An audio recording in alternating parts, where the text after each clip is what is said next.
नमस्कार विद्यार्थी मित्रांनो, स्पार्क अकॅडमी मध्ये आपल्या सर्वांचे पुन्हा एकदा सहर्ष स्वागत। मित्रांनो, आपण इतिहास विषयाच्या या 8व्या सेशनची आता सुरुवात करणार आहोत, ज्याच्यामध्ये आपण जे काल पाहिलेलं होतं ब्रिटिश सत्तेची स्थापना, याचाच पुढचा अंक आपण पाहणार आहोत। आपण कालच्या लेक्चरमध्ये पाहिलेलं होतं की भारतामध्ये ब्रिटिश नेमके कशा पद्धतीने आले, त्यांनी कशा पद्धतीने वेगवेगळ्या भागामध्ये वखारी स्थापन केल्या, आपलं वर्चस्व प्रस्थापित करण्याचा प्रयत्न केला। शिवाय त्यांच्या आगमनाच्या काळामध्ये भारताची स्थिती, भारतामध्ये राजकीय व्यवस्थेची स्थिती नेमकी कशी होती या संदर्भातला इन डिटेल अभ्यास आपण केलेला होता। आता याच्याच पुढचा जो अंक आहे आपला, तो आहे भारतामध्ये आलेल्या इतर युरोपियन सत्तांमध्ये डॅनिश आणि फ्रेंच यांच्याबद्दलची माहिती। मित्रांनो, यामध्ये आपण डॅनिश भारतामध्ये नेमके कसे आले, नेमकं त्यांनी भारतामध्ये कोणकोणत्या भागात वखारी स्थापन केल्या, त्याचप्रमाणे भारतामध्ये फ्रेंच कसे आले आणि फ्रेंच आणि ब्रिटिश यांच्यामध्ये कशा पद्धतीने संघर्ष उभा राहिला या संदर्भातली माहिती पाहणार आहोत। जेणेकरून भारतामध्ये आलेले जे पोर्तुगाल आहेत, त्यानंतर आलेले डच आहेत, त्यानंतर आलेले फ्रेंच, त्यानंतर आलेले डॅनिश आणि त्यानंतर आलेले आपल्याकडचे फ्रेंच, या सगळ्या 5 सत्तांचा विचार करता भारतामध्ये सर्वोच्च जसे ब्रिटिश बनले युरोपियन सत्तांमध्ये, ते कशा पद्धतीने बनले, त्यात कोणकोणत्या प्रकारच्या स्टेप्स होत्या, या प्रत्येक गोष्टीची माहिती ही आपण या सेशन मध्ये पाहणार आहोत। सो आपण यामध्ये पहिल्यांदा बघणार आहोत आपल्याकडे आलेले डॅनिश लोक, डॅनिश कशा पद्धतीने आले तर बघूया आपण। बघा, तत्पूर्वी आपण काय पाहिलेलं होतं, तर आपण पाहिलेलं होतं की भारतामध्ये आलेले युरोपियन सत्ता, ज्याच्यामध्ये सगळ्यात पहिल्या क्रमांकाला अर्थात कोण होतं तर पोर्तुगाल होते, दुसऱ्या क्रमांकाला कोण होते तर डच, तिसऱ्या क्रमांकाला कोण होते तर ब्रिटिश, त्यानंतर मित्रांनो कोण होतं आपल्याकडे तर डॅनिश, आणि त्यानंतर आपल्याकडे होते कोण तर फ्रेंच। ओके, भारतामध्ये आलेली सर्वात शेवटची युरोपियन सत्ता कोणती होती तर फ्रेंच होती। आपल्याला माहिती की पोर्तुगाल 1498 ला आले, डच हे 1596 ला आले, ब्रिटिश हे 1602 ला आले, डॅनिश 1616 ला आले आणि फ्रेंच हे साधारणपणे आपण विचार केला तर 1667-68 या काळामध्ये ते भारतामध्ये आलेले होते। या पद्धतीने मित्रांनो भारतामध्ये आलेल्या या युरोपियन सत्तांपैकी आपण अभ्यास केलेला होता तो पोर्तुगालांचा, डचांचा, त्याचप्रमाणे ब्रिटिशांचा। या प्रत्येक युरोपियन सत्ता भारतामध्ये कशा पद्धतीने आल्या आणि कोणकोणत्या भागामध्ये स्थिरावल्या, त्यांना त्या भागामध्ये स्थिरवण्यासाठी नेमकं कशा कशाच्या गरजा लागल्या, कुणाविरुद्ध लढावं लागलं, कुणाविरुद्ध तह करावे लागले, त्याचप्रमाणे त्यांना व्यापारातल्या फायद्याचा कशा पद्धतीने वापर करता आला, या सर्व प्रकारचा डिटेल आपण यामध्ये पाहिलेले होते। आता या 3 सत्तांचा अभ्यास केल्यानंतर मग उरलेल्या 2 सत्तांचा अभ्यास यामध्ये आपल्याला बघावा लागतो, तो म्हणजे डॅनिश आणि फ्रेंच। भारतामध्ये डेन्मार्क या देशामधून आलेले हे डॅनिश लोक, जे 1616 ला भारतामध्ये आले होते व्यापारासाठी, आणि भारतामध्ये आलेली सर्वात शेवटची युरोपियन सत्ता म्हणजे फ्रेंच, जी 1667 मध्ये भारतामध्ये आलेली होती। मग नेमकं या कशा आल्या, त्यांनी कशा पद्धतीने भारतामध्ये वेगवेगळ्या भागात वखारी स्थापन केल्या, या संदर्भातली माहिती ही आपण यामध्ये पाहणार आहोत। सो बघूया ब्रिटिश सत्तेची स्थापना। आता बघा, डॅनिश सत्तेचे आगमन। डॅनिश याचा अर्थ देश कोणता मित्रांनो तर डॅनिश याचा अर्थ देश आहे डेन्मार्क। हे आपल्याला नीट लक्षात घेणं गरजेचं आहे। काही पुस्तकामध्ये डेन्मार्क हे या पद्धतीने पण लिहिलेलं आहे, काही पुस्तकात या पद्धतीने, म्हणजे बघा दोन्ही पद्धतीने लिहिलेलं आहे, काही प्रॉब्लेम नाहीये। डेन्मार्क कसं लिहायचं यापेक्षा डेन्मार्क उच्चारता येते, हा महत्वाचा मुद्दा आहे। डॅनिश लोक हे डेन्मार्कचे आहेत हे आपल्याला माहित असणं गरजेचं आहे, बस एवढंच आपल्याला सफिशियंट आहे। त्यामुळे लक्षात घ्या, डच हे नेदरलँडचे, तसे डॅनिश हे डेन्मार्कचे, कारण या दोन्ही भागामध्ये कन्फ्युज होण्याची शक्यता दाट असते। काय होतं की डच हे भारतामध्ये आले हे आपल्या लोकांना माहित असतं, परंतु डॅनिश हे भारतामध्ये आले हे बहुतांश लोकांना माहित नसतं, आणि त्यामुळे काही वेळेला डच जे भारतामध्ये आले ते कोणत्या देशातले तर आपण विचार करतो अरे हेच डेन्मार्क मधले, कारण डच डेन्मार्क असं वाटतं, पण तसं बिलकुल नाहीये। कारण आपण त्याआधी बघितलेलंच आहे की बाबा रे, हे जे डच लोक आहेत हे डच लोक मात्र भारतामध्ये कुठून आलेले होते तर हे आलेले होते नेदरलँड मधनं। ओके, आणि हे जे डॅनिश लोक आहेत हे डॅनिश लोक कुठून आलेले होते तर डेन्मार्क मधनं आलेले होते। मग लक्षात घ्या, या डॅनिश लोकांचं जे भारतात आगमन झालं ते 1616 ला झालं। यांचा जो पहिला व्यक्ती भारतामध्ये आलेला होता तो व्यक्ती होता मित्रांनो मार्सेलियस डी बोशोवर. ओके, आता यांचे उच्चार प्रत्येक ठिकाणी वेगवेगळे असतात, कारण शेवटी ते डच आहेत किंवा डेन्मार्क आहेत किंवा ब्रिटिश आहेत किंवा पोर्तुगाल आहेत किंवा फ्रेंच आहेत. ओके, त्यांच्या ठिकाणी त्यांचे उच्चार वेगळे असतात. पण ज्या वेळेला मराठीमध्ये आपल्याला घ्यायचं असतं त्यावेळेला आपण ज्या पद्धतीने उच्चार करतो त्यानुसार ते येणार आहे. त्यामुळे थोडंसं तुम्हाला काही ठिकाणी वेगळं पाहायला मिळेल, पण एवढंच की त्यामध्ये फार काही बदल जाणवणार नाहीये तुम्हाला. थोडक्यात तो बदल तुम्हाला पाहायला मिळेल, त्यावरून तुम्हाला समजून येणार आहे की बाबा हा तोच व्यक्ती आहे. जसं की हा मार्सेलियस डी आहे, पण याच्या पुढे मात्र काही पुस्तकात बॉशोवर असं लिहिलेलं आहे, काही पुस्तकात बोशौवर असं लिहिलेलं आहे. सो प्रत्येक पुस्तकात वेगवेगळं दिलेलं आहे, पण व्यक्ती मात्र तोच आहे. ओके, आता डॅनिश भारतामध्ये आले, मग त्यांनी डॅनिश ईस्ट इंडिया कंपनी याची स्थापना केलेली होती. ती कंपनीची स्थापना कधी केली होती, तर अर्थात 1616 ला कंपनीची स्थापना केली आणि कंपनीला सांगितलं की बाबा रे, तुम्ही 12 वर्ष भारताबरोबर काय करायचा, व्यापार करायचा. कुठल्या पद्धतीने करायचा, तर मोनोपॉली पद्धतीने. याचा अर्थ संपूर्ण डेन्मार्क मधनं भारताबरोबर व्यापार करण्याचा अधिकार केवळ याच कंपनीला असणार, जी कंपनी स्थापन केलेली आहे डॅनिश ईस्ट इंडिया कंपनी या नावाने. आता या लोकांनी भारताबरोबर व्यापार केला, पण व्यापार करण्यासाठी आवश्यक आहे वखार. तर लक्षात घ्या, यांनी वखार कुठे स्थापन केली, तर ट्रांकोबार या ठिकाणी एक वखार स्थापन केली. सेरामपूर नावाचं एक गाव आहे, त्या ठिकाणी वखार स्थापन केली. त्याचप्रमाणे आपल्याकडे निकोबार बेट समूह जे आहेत याही भागामध्ये त्यांनी काय केलेलं आहे, तर वखार स्थापन केलेले आपल्याला पाहायला मिळते. लक्षात घ्या, ट्रांकोबार हे गाव तमिळनाडूच्या जवळ आहे किंवा तमिळनाडूच्या किनारपट्टीवरती आहे. त्याचप्रमाणे मित्रांनो सेरामपूर हे वेस्ट बेंगॉल या भागामध्ये त्या किनारपट्टीवर आपल्याला पाहायला मिळतं. सेरामपूर हे आपण अनेकदा ऐकलेलं असेल, काही पुस्तकात त्याचं नाव श्रीरामपूर असं पण दिलेलं आहे, काही पुस्तकात नाव सेरामपूर पण दिलेलं आहे. पण नीट लक्षात घ्या मित्रांनो, आता इंग्लिश मध्ये लिहिताना ते काय लिहिलं जातं, ते असं लिहिलं जातं सेरामपूर, सेरामपूर असं लिहिलं जातं. ओके, आता काय होतं, ह्याचा उच्चार करताना काही लोक श्रीरामपूर असं पण करतात. पण लक्षात घ्या, हे डॅनिश लोकांनी तयार केलेलं गाव आहे. डॅनिश लोकांनी या ठिकाणी वखार स्थापन केली आहे. आता डॅनिश लोक तर श्रीरामाचा वापर करणार नाहीयेत, त्यामुळे लक्षात घ्या या ठिकाणी ऍक्च्युअल उच्चार काय असणार आहे, सेरामपूर. ओके, त्यामुळे हा उच्चार नीटनेटका आपल्याला लक्षात ठेवणं गरजेचं आहे. सेरामपूर हे गाव या ठिकाणी असतं किंवा आहे, ते वसवलेलं कोणी, तर ते वसवलेलं आहे डॅनिश लोकांनी. त्याचप्रमाणे निकोबार समूह जो आहे याही भागात त्यांनी आपली वखार जी आहे ती स्थापन केलेली आपल्याला पाहायला मिळते. म्हणजे डॅनिश आले 1616 ला. तसा विचार करायला गेलं तर ब्रिटिशांच्या नंतर हे लगेच आलेले होते, फ्रेंचांच्या खूप आधी आलेले होते. मग तरी देखील हे डॅनिश भारतातल्या सत्तेमध्ये स्थिरावले का नाहीत, भारतामधल्या सत्तेमध्ये यांनी नेमकं सत्ता स्थापना का केली नाही, ह्याची कारणं देखील आता आपल्याला याच्यामध्ये काय करायची आहेत, समजून घ्यायची आहेत. मग लक्षात घ्या मित्रांनो, डॅनिश ईस्ट इंडिया कंपनी जी आहे ह्या कंपनीमध्ये मोठा प्रॉब्लेम होता. लक्षात घ्या, कुठल्याही प्रकारे भारतामध्ये आलेल्या ज्या युरोपियन सत्ता आहेत, कोणत्याही प्रकारची युरोपियन सत्ता असू दे, ही युरोपियन सत्ता जी भारतामध्ये आलेली आहे, या प्रत्येक युरोपियन सत्तेचा जो मुख्य भारतामध्ये येण्याचा उद्देश आहे, हा उद्देश काय मित्रांनो, हा उद्देश आहे व्यापार.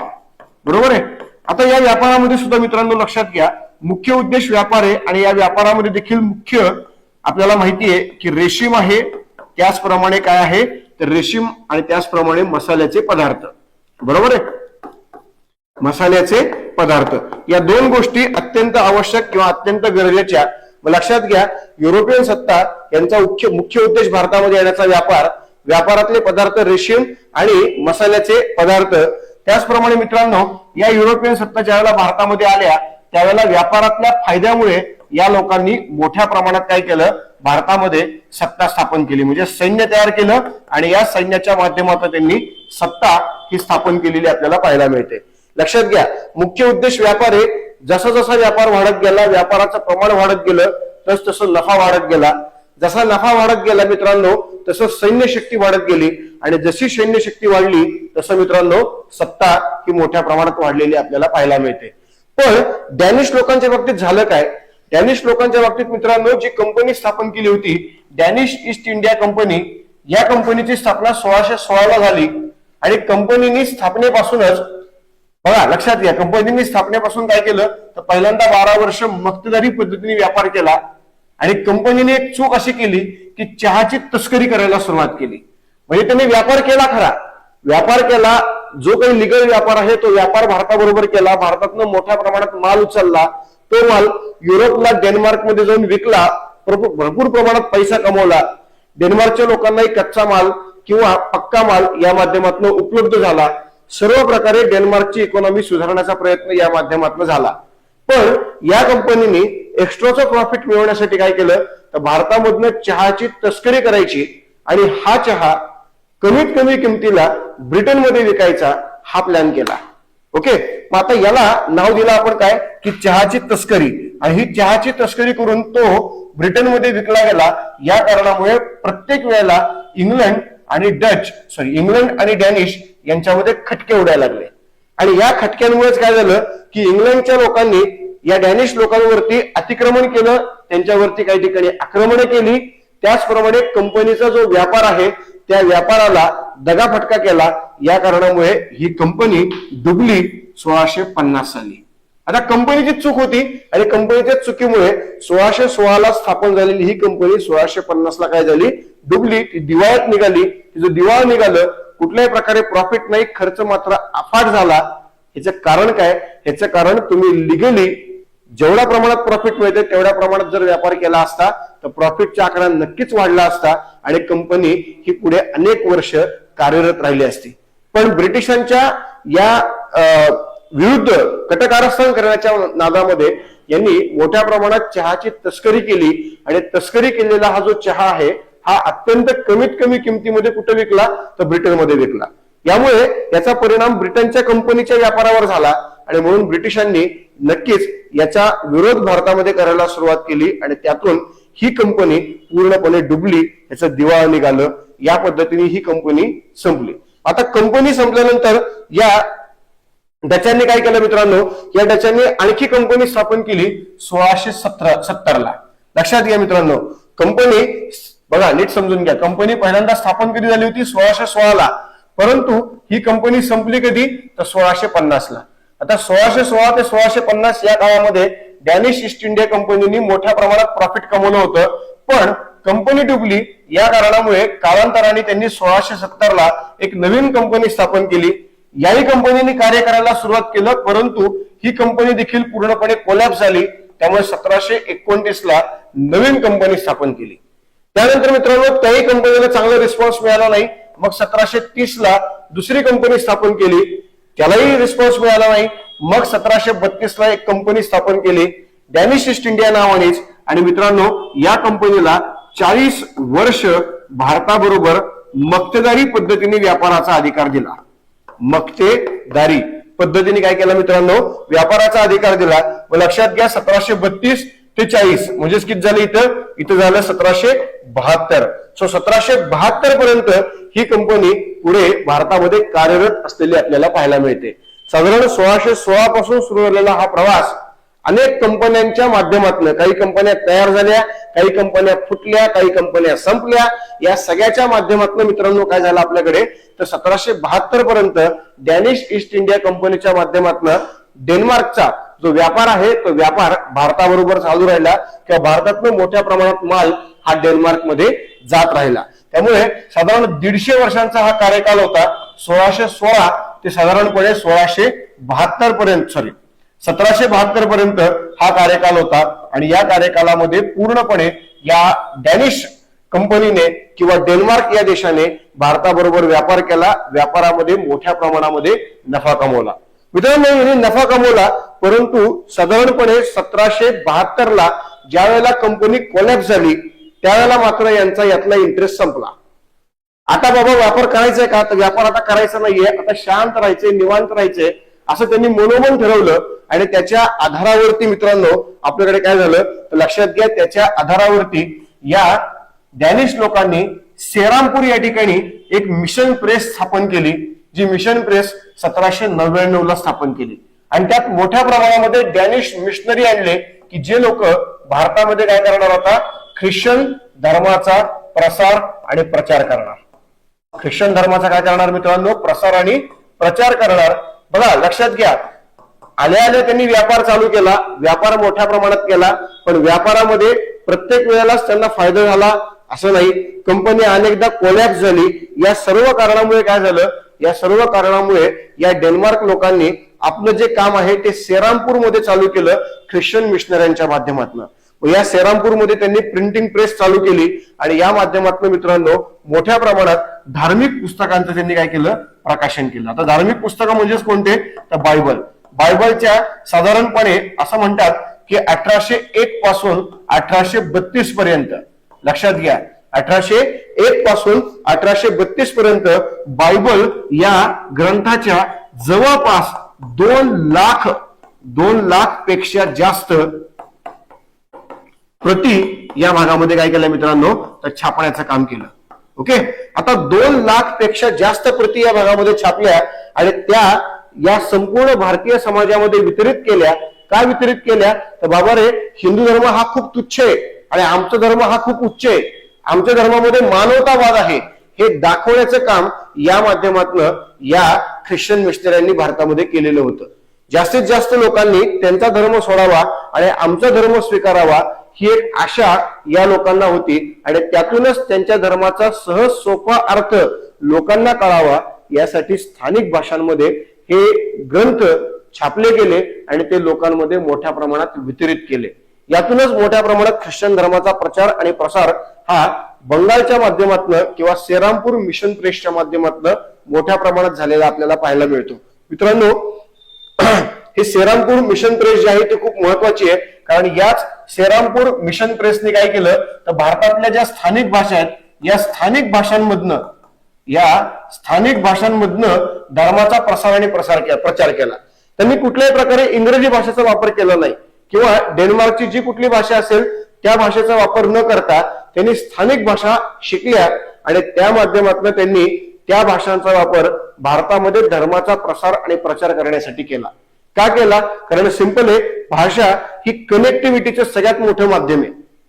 आता बघा आपल्याकडे कुठल्याही प्रकारचे वेगवेगळ्या प्रकारचे राजकीय अधिकारी किंवा राजकीय नेते ज्यावेळेस येतात, ओके, आपले प्रधानमंत्री येतात, गृहमंत्री येतात, जे कोणी केंद्रातले मंत्री आहेत ते येतात, महाराष्ट्रामध्ये आले की मग काय म्हणणार, नमस्कार मुंबई, नमस्कार पुणेकर, बरोबर आहे, कसं काय चाललंय वगैरे वगैरे असं काय काय थोडंफार मराठीत बोलणार. आपल्याला वाटतं अरे वा याला मराठी येतं, पण ह्याला मराठी येतं याचा अर्थ तो मराठीत जर बोलतोय तर आपल्यासाठी ही गोष्ट खूप महत्वाची, अभिमानाची, आणि मग तो व्यक्ती देखील आपल्यासाठी खूप महत्वाचा होतो.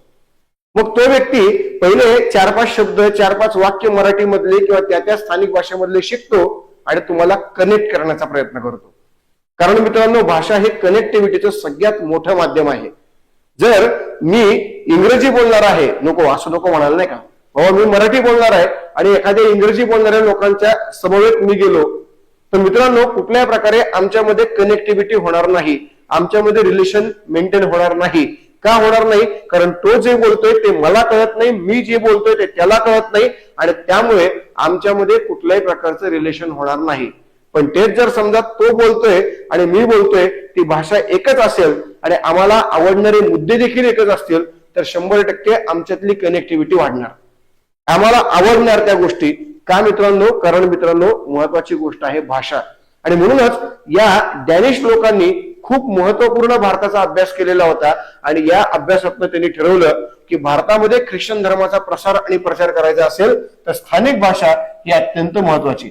आता लक्षात घ्या, सेरामपूर मिशन प्रेस ही कुठे आहे, तर वेस्ट बेंगॉलमध्ये आहे आणि त्यामुळे स्थानिक भाषा म्हणून या काळामध्ये धर्माचा प्रसार आणि प्रचार करण्यासाठी त्यांनी भाषा कोणती वापरली, तर बंगाली भाषा. शिवाय मित्रांनो, याच सेरामपूर मिशन प्रेस मध्ये जे बॅप्टिस्ट मिशनरी होते, कोण होते, बॅप्टिस्ट मिशनरी. या बॅप्टिस्ट मिशनरी लोकांनी काय केलं, या लोकांनी भारतामधला पहिला प्रादेशिक भाषेतलं वृत्तपत्र देखील चालू केलं. प्रादेशिक भाषेतील वृत्तपत्र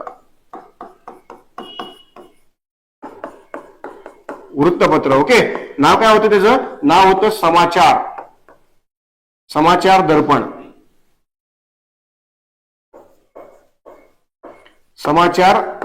दर्पण. ओके. आता मित्रांनो लक्षात घ्या, या सर्व प्रकारच्या गोष्टी सेरामपूर मिशन प्रेसच्या माध्यमातून बंगाल प्रांतामध्ये केल्या आणि त्यातून डच लोकांनी भारतातल्या लोकांबरोबरची आपली कनेक्टिव्हिटी वाढवली. पण प्रॉब्लेम एकच होता की ज्या पद्धतीने ब्रिटनमध्ये, ज्या पद्धतीने फ्रान्समध्ये तिथल्या राजांनी भारतातल्या त्यांच्या सत्तांना मदत केली, त्या सत्ता वाढवण्यासाठी त्यांनी मोठ्या प्रमाणात आर्थिक मदत, राजकीय मदत, सैनिकी मदत केली, सपोर्ट केला, या सर्व प्रकारच्या गोष्टी डेन्मार्क मधनं तेवढ्या प्रमाणात झाल्या नाहीत. आणि त्यामुळे मित्रांनो आल्या आल्या व्यापार मोठ्या प्रमाणात केला. व्यापार 1772 ला पूर्णपणे संपला, कंपन्या डुबल्या. त्यानंतर त्यांनी अशा पद्धतीने ही मिशन प्रेस चालू केली, त्यातून धर्माचा प्रचार आणि प्रसार केला, त्यासाठी स्थानिक भाषेचा मोठ्या प्रमाणात वापर केला. आणि त्यानंतर मित्रांनो सेरामपूर मिशन प्रेसच्या समाप्तीनंतर डॅनिश लोकांचं भारतातलं काम हे जवळपास संपुष्टात आलं. पण मित्रांनो ते संपुष्टात कसं आलं तर लक्षात घ्या, डॅनिश लोकांच्या बाबतीत घडलं काय तर बाबा रे, नेपोलियन नावाचं एक युद्ध आपल्याला माहितीये की फ्रान्स नावाचा देश, या देशामध्ये या देशाचा शेवटचा राजा होता, राजाचं नाव होतं 16वा लुई. काय नाव होतं मित्रांनो? 16वा लुई. लक्षात घ्या, फ्रान्स या देशाचा शेवटचा राजा 16वा लुई. या 16व्या लुईला तिथल्या लोकांनी ज्या वेळेला मारला त्यावेळेला मित्रांनो फ्रान्समध्ये काय झाली? फ्रान्स राज्यक्रांती. म्हणजेच काय झाली मित्रांनो या ठिकाणी? फ्रेंच राज्यक्रांती. या फ्रेंच राज्यक्रांतीच्या माध्यमातून तिथल्या लोकांनी, तिथल्या संतप्त जमावांनी काय केलं, तिथला राजा 16वा लुई याला मारलं आणि त्यांनी ठरवलं की आता आपल्याला फ्रान्समध्ये लोकशाही स्थापन करायची. लोकशाही स्थापन करायची असं ठरवलं. पण मित्रांनो घडलं काय? घडलं असं की या फ्रान्समध्ये या फ्रेंच राज्यक्रांतीच्या नंतर एक राजा उदयाला आला, त्याचं नाव होतं नेपोलियन बोनापार्ट. नेपोलियन बोनापार्ट हा राजा या ठिकाणी काय झाला? उदयाला आला. नेपोलियन बोनापार्ट या भागामध्ये उदयाला आला आणि या नेपोलियन बोनापार्टने मित्रांनो काय केलं तर या नेपोलियन बोनापार्टने संपूर्ण जग, जे संपूर्ण जग आहे ते संपूर्ण जग जिंकण्याची इच्छा व्यक्त केली किंवा संपूर्ण जग जिंकण्याच्या दृष्टीने पावले टाकली. ओके, हे लक्षात घ्या, ही खूप महत्वाची गोष्ट आहे. नेपोलियन बोनापार्टची इच्छा काय होती की बाबा मला संपूर्ण जग जिंकायचंय आणि ते संपूर्ण जग जिंकण्याच्या दृष्टीने त्यांनी काय केलं? पावले टाकली. आणि त्या पद्धतीने लक्षात घ्या, या नेपोलियन बोनापार्टने वेगवेगळ्या युरोपियन सत्तांवरती आक्रमण केली, अटॅक केले. त्यातूनच मित्रांनो 1803 ते 1815 या दरम्यान चालू असणाऱ्या नेपोलियन युद्धामुळे डेन्मार्कचं कंबरड मोडून निघालं. मित्रांनो काय झालं? डेन्मार्कचं कंबरड मोडून निघालं. डेन्मार्कला यामध्ये मोठ्या प्रमाणात आर्थिक फटका बसला आणि या आर्थिक फटक्यामुळे काय झालं? सिंपल आहे गोष्ट आहे मित्रांनो, लक्षात घ्या, ज्या वेळेला तुमची अर्थव्यवस्था कोलमडते, ज्या वेळेला तुमच्या अर्थव्यवस्थेमध्ये प्रॉब्लेम येतो, त्यावेळेला तुम्ही कुठल्याही प्रकारे राजकीय आणि आर्थिक किंवा सैनिकी स्थैर्य प्राप्त करू शकत नाहीत. यामुळे मित्रांनो या ठिकाणी हीच गोष्ट घडली. डेन्मार्क या युद्धामध्ये पूर्णपणे कोलमडला गेला. डेन्मार्कची अर्थव्यवस्था कोलमडली गेली आणि त्या कारणामुळे जर आपल्याला डेन्मार्कच सुधारता येत नाही तर भारतात जाऊन काय करणार आपण? त्यापेक्षा बाबा रे, भारतातलं आपलं बोरी बिस्तर उचला. या पद्धतीने त्यांनी भारतातलं बोरी बिस्तर उचलायला सुरुवात केली आणि त्यांचं भारतामध्ये पतन झालं. पतन होण्यामागचं आणखी एक कारण काय मित्रांनो तर ब्रिटिश कंपनीचा वाढता प्रभाव. मित्रांनो आपल्याला माहिती आहे की 1757च्या प्लासीच्या लढाईनंतर आणि 1764च्या बक्सरच्या लढाईनंतर भारतातलं ब्रिटिशांचं जे महत्व आहे ते मोठ्या प्रमाणात वाढीस लागलं. शिवाय आपल्याला माहिती आहे की बाबा रे, जे फ्रेंच सगळ्यात मोठे ब्रिटिशांचे काय होते? स्पर्धक होते. ते फ्रेंच देखील 1763 मध्ये पॅरिसच्या तहाने पूर्णपणे उद्ध्वस्त झालेले होते किंवा भारतातल्या विशिष्ट भागामध्ये स्थिरावलेले होते. या कारणामुळे आता भारतामध्ये एकमेव युरोपियन सत्ता जी सर्वात स्ट्रॉंग होती ती होती ब्रिटिश. आणि त्यामुळे ब्रिटिशांचा व्यापारातला, ब्रिटिशांचा राजकारणातला, ब्रिटिशांचा साम्राज्यवादातला जो प्रभाव आहे तो मोठ्या प्रमाणात वाढता पाहायला मिळाला. आणि या वाढत्या प्रभावामुळे कुठे ना कुठेतरी डेन्मार्क या देशाची गच्छंती झाली, त्यांना मागे यावं लागलं आणि त्यातूनच मित्रांनो भारतातल्या सत्तेमध्ये डॅनिश सत्तेचं पतन होण्याला सुरुवात झाली किंवा पतन झालेलं आपल्याला पाहायला मिळतं. आणि सगळ्यात महत्वाचं, सगळ्यात शेवटचं कारण की बाबा रे, नेपोलियन युद्धामुळे कंबरड मोडलं, ब्रिटिश कंपनीच्या वाढत्या प्रभावामुळे भारतामध्ये व्यापार करणं अवघड झालं आणि त्या कारणामुळे शेवटी 1845 ला सेरामपूर फॅक्टरी ही ब्रिटिशांनी ताब्यात घेतली आणि त्यातून मित्रांनो भारतामधलं जे डॅनिश सत्तेचं साम्राज्य आहे, डॅनिश सत्तेचं जे काही महत्व आहे ते पूर्णपणे मित्रांनो या ठिकाणी काय केलं तर पूर्णपणे मित्रांनो या ठिकाणी संपवून टाकलं गेलं आणि त्यामुळे भारतामधले डॅनिश संपले। मग भारतामध्ये उरलं कोण तर भारतामध्ये उरले फक्त आणि फक्त ब्रिटिश। फ्रेंच होतेच, पोर्तुगाल होतेच, पण मित्रांनो स्पर्धेमध्ये मात्र उरलं कोण तर केवळ आणि केवळ ब्रिटिश उरले। कारण ब्रिटिशांनी काय केलं तर सेरामपूर नावाची ही सगळ्यात शेवटची फॅक्टरी, सगळ्यात शेवटची वसाहत डचांची 1845 ला काय केली ताब्यात घेतलेली होती आणि या कारणामुळे कुठल्याही प्रकारे भारतामध्ये डॅनिश लोकांचा प्रभाव हा वाढला नाही किंवा तो निर्माण झाला नाही। उलट डॅनिश हे भारतातनं पूर्णपणे प्रभावहीन होऊन इथनं निघाले हे आपल्याला पाहायला मिळतं या पद्धतीने। त्यामुळे लक्षात घ्या ह्या डॅनिश यांच्याबद्दल जर आपण बोलायला आलो तर मित्रांनो लक्षात घ्या या ठिकाणी आपल्याला असं पाहायला मिळतं की आगमन आहे 1616 ला। या 1616 पासून त्यांनी साधारणपणे 1772 पर्यंत भारतामध्ये मोठ्या प्रमाणामध्ये काय केलं व्यापार केला। पण हा व्यापार कुठल्याही प्रकारे कंटिन्यू होता का तर बिलकुल नव्हता। कारण मध्ये वेगवेगळ्या प्रकारे कंपन्या स्थापन झाल्या, व्यापार झाला, परत कंपन्या बंद पडल्या, पुन्हा स्थापन झाल्या, व्यापार केला, पुन्हा कंपन्या बंद पडल्या। ही सिच्युएशन कंटिन्यू होती। पहिली कंपनी 1616 ते 1650 या दरम्यान आपल्याला पाहायला मिळते। पुढची कंपनी जी आहे ती कंपनी साधारणपणे आपल्याकडे स्थापन झाली होती कधी तर ती कंपनी स्थापन झाली होती 1670 मध्ये। ती कंपनी पुढे बंद पडली। त्यानंतर 1729 मध्ये एक कंपनी आली, ती बंद पडली। 1730 मध्ये आली, ती बंद पडली। 1732 मध्ये आली आणि ती पुढे 72 पर्यंत चालू राहिली। अशा पद्धतीने या काळामध्ये डॅनिश ईस्ट इंडिया कंपनीने भारताबरोबर व्यापार केला, जो अगदी रडत खडत केला असं म्हणलं तरी काही हरकत नाही। बऱ्यापैकी प्रमाणात प्रॉफिट झाला, पण अगदी भारतामधनं जेवढ्या प्रमाणात मिळायला हवं तेवढ्या प्रमाणात मात्र यांना मिळवता आलं नाही। जे पोर्तुगाल कंपन्यांनी, डच कंपन्यांनी किंवा ब्रिटिश आणि फ्रेंच कंपन्यांनी मिळवलं तेवढं मात्र कुठल्याही प्रकारे या डॅनिश कंपन्यांना मिळवता आलं नाही। आणि मग कालांतराने व्यापार हे काम सोडून दिलं आणि ते मोठ्या प्रमाणामध्ये ख्रिश्चन धर्माच्या प्रसाराच्या कामामध्ये गुंतले। त्यामुळे भारतात यांनी सुरू केलं काय ख्रिश्चन धर्माचा प्रसार आणि प्रचार हा सुरू केला आणि यासाठी त्यांनी स्थापन केलं 1799 ला एक अत्यंत महत्वाची गोष्ट ती म्हणजे सेरामपूर मिशन प्रेस।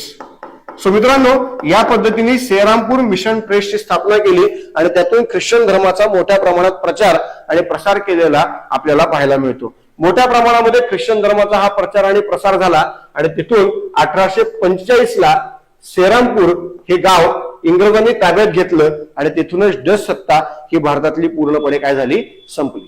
या पद्धतीने 1616 ते 1845 साधारणपणे जर आपण विचार करायला गेलो तर 200 वर्षांचा हा कालखंड की ज्या काळामध्ये या पोर्तुगालांनी कधी चढ कधी उतार या डॅनिश लोकांनी कधी चढ कधी उतार अशा गोष्टी अनुभवल्या आणि त्यातून भारतामध्ये सत्ता स्थापन करण्याचा प्रयत्न केला, व्यापार करण्याचा प्रयत्न केला, त्याचप्रमाणे ख्रिश्चन धर्माचा प्रसार आणि प्रचार हा देखील करण्याचा प्रयत्न कमी अधिक प्रमाणात केलेला आपल्याला पाहायला मिळतो। या गोष्टीनंतर मित्रांनो सगळ्यात शेवटी भारतामध्ये आले ते फ्रेंच। भारतामध्ये आलेली सगळ्यात शेवटची सत्ता म्हणजे फ्रेंच आणि फ्रेंच ही भारतातली ब्रिटिशांची सगळ्यात मोठी स्पर्धक होती। त्यामुळे मित्रांनो ज्या पद्धतीने डिटेलमध्ये आपण ब्रिटिशांचा अभ्यास केला त्याच पद्धतीने डिटेलमध्ये आपल्याला अभ्यास करायचा आहे कोणाचा तर फ्रेंचांचा। कारण मित्रांनो जगाच्या प्रत्येक कानाकोपऱ्यामध्ये जगातले दोन महान प्रतिस्पर्धक नुसते प्रतिस्पर्धक नाहीये तर तुल्यबळ प्रतिस्पर्धक आहेत। तुल्यबळ म्हणजे तोडीस तोड आहेत एकमेकांना, कुठल्याही प्रकारे हाच फक्त वरचढ आहे तो खाली आहे अशी अवस्था बिलकुल नाहीये। दोघही एकमेकांना 100% तोडीस तोड आहेत। अशा प्रकारचे दोन देश, एक ब्रिटिश आणि दुसरे फ्रान्स। मित्रांनो जगाच्या पाठीवर कुठेही एखादा नवीन भूभाग शोधला गेला तर त्या भूभागामध्ये सत्ता स्थापनासाठी एकतर फ्रेंच आधी जाणार किंवा ब्रिटिश आधी जाणार। समजा आधी फ्रेंच गेले की त्यांच्या मागोमाग ब्रिटिश जाणार किंवा समजा आधी ब्रिटिश गेले तर त्यांच्या मागोमाग फ्रेंच जाणार।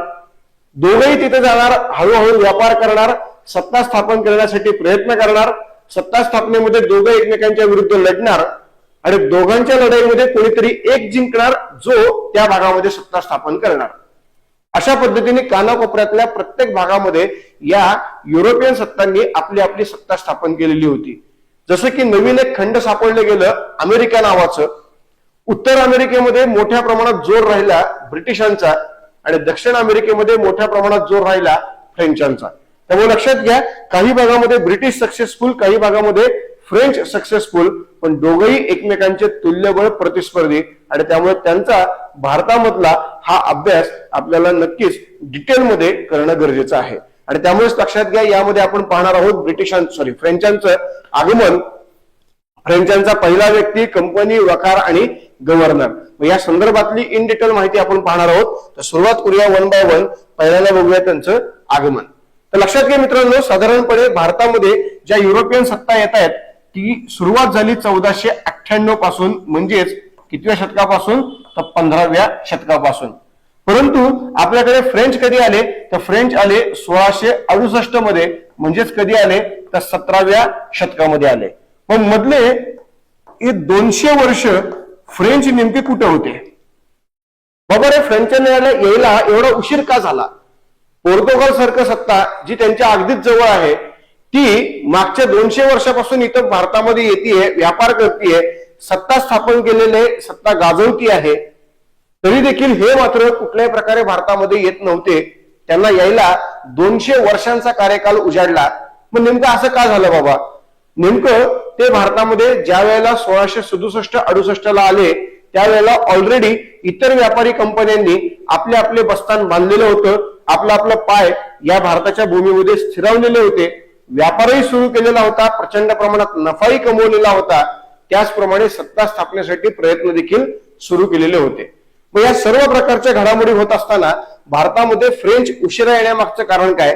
तर सिंपल आहे मित्रांनो, या फ्रेंचांचं जे संपूर्ण कॉन्सन्ट्रेशन होतं ते 17व्या शतकाच्या मध्यापर्यंत, म्हणजेच आपण म्हणूया 17व्या शतकाच्या पूर्वार्धात व्यापार हा मादागास्कर पर्यंत सीमित होता. याचा अर्थ काय? याचा अर्थ लक्षात घ्या, हा आफ्रिका नावाचा खंड आहे. या आफ्रिका खंडामध्ये या भागात मादागास्कर आहे आणि इथं आपला भारत आहे. आता लक्षात घ्या, हे लोक ज्या वेळेला फ्रान्स वरून येत आहेत त्यावेळेला हे लोक इथून या पट्ट्यापर्यंत पूर्णपणे व्यापार करत होते. हा सगळ्याचा सगळा पट्टा यांनी आपल्या ताब्यात घेतलेला होता किंवा त्या भागाबरोबर ते व्यापार करत होते. कुठल्या काळामध्ये? तर ते व्यापार करत होते 17व्या शतकाच्या मध्यपर्यंत किंवा पूर्वार्धात. 17व्या शतकाच्या पूर्वार्धात हे लोक काय करत होते मित्रांनो? तर या भागामध्ये व्यापार करत होते. यांचं लक्ष केवळ आणि केवळ याच भागामध्ये होतं. कोणत्या भागामध्ये? तर लक्षात घ्या, आपण या पेनने दाखवूया. यांचं लक्ष होतं पूर्णपणे याच मधल्या भागामध्ये. आपल्या फ्रान्स या देशामधनं मादागास्कर पर्यंतचा जो एरिया आहे त्या सगळ्या एरियामध्ये त्यांनी या व्यापारावरती नियंत्रण ठेवलेलं होतं. कुठल्याही प्रकारे फ्रान्स राजाला देखील वाटत नव्हतं की आपण पुढे जावं, भारताबरोबर व्यापार करावा, अजिबात वाटत नव्हतं. कारण जेवढ्या प्रमाणात प्रॉफिट हवाय तेवढ्या प्रमाणात प्रॉफिट या भागामधून मिळत होता. कारण मूळतः मुद्दा काय मित्रांनो, की कुठल्याही प्रकारे व्यापारामध्ये मला प्रॉफिट झालं पाहिजे आणि मला जेवढ्या प्रमाणात अपेक्षित आहे तेवढ्या प्रमाणात जर समजा प्रॉफिट झालेला असेल तर माझ्यासाठी ती गोष्ट अत्यंत महत्वाची आहे. आणि त्यामुळे मित्रांनो लक्षात घ्या, या भागामध्ये जेवढ्या मोठ्या प्रमाणात प्रॉफिट होत होतं त्या प्रॉफिटमुळे फ्रेंच राजाचं पूर्णपणे कॉन्सन्ट्रेशन कुठे होतं? तर याच मादागास्कर पर्यंतच्या भागामध्ये, ज्यामध्ये पूर्णपणे आफ्रिकेचा कुठला भाग येतो? तर आफ्रिकेचा पश्चिम किनारपट्टीचा भाग आपल्याला पाहायला मिळतो, आफ्रिकेचा दक्षिण भाग पाहायला मिळतो, त्याचप्रमाणे मादागास्कर पर्यंतचा आफ्रिकेचा पूर्व जो किनारपट्टीचा भाग आहे तो आपल्याला पाहायला मिळतो. या सगळ्या भागामध्ये व्यापार हा पूर्णपणे काय होता? तर या फ्रेंचांचा होता 17व्या शतकाच्या पूर्वार्धापर्यंत. म्हणजे साधारणपणे आपण असं म्हणूया की बाबा रे 1650 पर्यंत या फ्रेंचांचं पूर्णपणे लक्ष, पूर्णपणे नियंत्रण, कॉन्सन्ट्रेशन हे केवळ या मादागास्कर पर्यंत होतं. मग मित्रांनो लक्षात घ्या, मग मित्रांनो या ठिकाणी घडलं असं की फ्रान्सचा जो राजा होता त्यावेळेसचा राजा, त्याचं नाव होतं 14वा लुई. काय नाव होतं मित्रांनो? 14वा लुई. लक्षात घ्या, ज्या पद्धतीने मित्रांनो आपल्याकडे छत्रपती आहेत, म्हणजे छत्रपती शिवाजी महाराज, छत्रपती संभाजी महाराज, छत्रपती राजाराम महाराज, छत्रपती शाहू महाराज, छत्रपती शिवाजी दुसरे महाराज, असे वेगवेगळे नाव आहेत जे छत्रपती या पदावर बसतात. छत्रपती हे पद आहे. तसंच मित्रांनो या ठिकाणी फ्रान्सचा जो राजा आहे त्या राजाचं पद काय आहे तर लुई. ओके, पदाचं नाव काय आहे मित्रांनो तो लुई. रशियामध्ये जर गेलात तर रशियातला जो राजा आहे तो ज्या गादीवर बसतो त्या गादीच्या पदाचं नाव आहे झार. झार पहिला, झार दुसरा, झार तिसरा. तसं या ठिकाणी जे पद आहे ते लुई आहे. आणि मग या लुई पदावर बसणारा जो राजा मग तो 1 2 3 4 असं करत करत करत या काळात कितवा होता 14वा लुई होता. 14वा लुई हा अत्यंत महान अशा शासकांमध्ये येतो. आणि या 14व्या लुईचा एक पंतप्रधान होता. कोण होता? पंतप्रधान, किंवा यालाच वजीर असं देखील म्हणतो. वजीर ए आझम. वजीर ए आझम ज्याला आपण म्हणतो ना वजीर ए आझम. जनरली पाकिस्तानचा जो मीडिया असतो त्या मीडियाच्या तोंडामध्ये हा शब्द असतो बघा. ते लोक त्यांच्या पंतप्रधानांना पंतप्रधान म्हणत नाहीत, ते काय म्हणतात वजीर ए आझम. ते भारतातल्या पण पंतप्रधानांना काय म्हणतात वजीर ए आझम. आता तुम्ही इतकंच काय तर आपल्या हैदराबादमध्ये खासदार ओवेसी तो देखील काय करतो, तो देखील संसदेमध्ये बोलताना बाहेर पत्रकारांशी बोलताना तो काय म्हणतो की हमारे वजीर ए आझम मोदी साहब. मोदी पण नाही मोदी साहब म्हणतो तो. कारण ते पंतप्रधानाला असणारा उर्दू मधला एक शब्द आहे हे लक्षात घेणं गरजेचं आहे. सो लक्षात घ्या 14व्या लुईचा पंतप्रधान किंवा वजीर ए आझम ज्याचं नाव होतं मित्रांनो काय, त्याचं नाव होतं कोलबर्ट. काय नाव होतं मित्रांनो कोलबर्ट. अत्यंत महत्वाचा हुशार अशा प्रकारचा हा व्यक्ती होता. आणि या व्यक्तीच्या मनामध्ये सगळ्यात पहिल्यांदा आलं की बाबा रे आपण आतापर्यंत केवळ मादागास्कर याच भागापर्यंत व्यापार केलेला आहे, आपण त्याच्या पुढे गेलेलो नाहीये. पण भारत म्हणजे सोन्याची चिडी आहे, भारत म्हणजे सोन्याचा धूर निघणारा देश आहे. या देशामध्ये जाणं खूप गरजेची गोष्ट आहे. हे कोलबार्ट याच्या मनात पहिल्यांदा आलं की जो या 14वा लुई या राजाचा पंतप्रधान आहे. आणि त्यामुळे त्याच्या मनात आल्यामुळे त्यांनी लगेच राजाला सांगितलं आणि राजाच्या माध्यमातून भारताबरोबर व्यापार करण्यासाठी एक कंपनी स्थापन केली. ती कंपनी म्हणजेच ती कंपनी म्हणजेच फ्रेंच ईस्ट इंडिया कंपनी, जिची स्थापना 1664 मध्ये केली. 1664 मध्ये मित्रांनो ही कंपनी स्थापन केली. आणि ही कंपनी स्थापन करण्यामागचा सगळ्यात मूळ उद्देश काय आहे की आजपर्यंत आम्ही मादागास्कर पर्यंत मजल मारली, मादागास्कर पर्यंत आम्ही प्रत्येक भागात व्यापार केला, पण भारताबरोबर व्यापार झाला नव्हता. तो व्यापार आता आम्हाला सुरू करायचा आहे. यासाठी मित्रांनो भारताबरोबर व्यापार करण्यासाठी खास करून या कालावधीमध्ये काय केलं गेलं तर ही कंपनी स्थापन करण्याचा निर्णय घेतला. आणि त्यातून हे लोक भारतामध्ये आले. मग लक्षात घ्या भारतामध्ये जे फ्रेंच आले ते सगळ्यात पहिल्यांदा आले 1667-68 या काळामध्ये. 67ला ते निघाले, 68ला ते भारतामध्ये पोहोचले. या पद्धतीने मित्रांनो भारतामध्ये युरोपातल्या सगळ्यात शेवटच्या युरोपियन सत्तेचं आगमन झालेलं आपल्याला पाहायला मिळतं.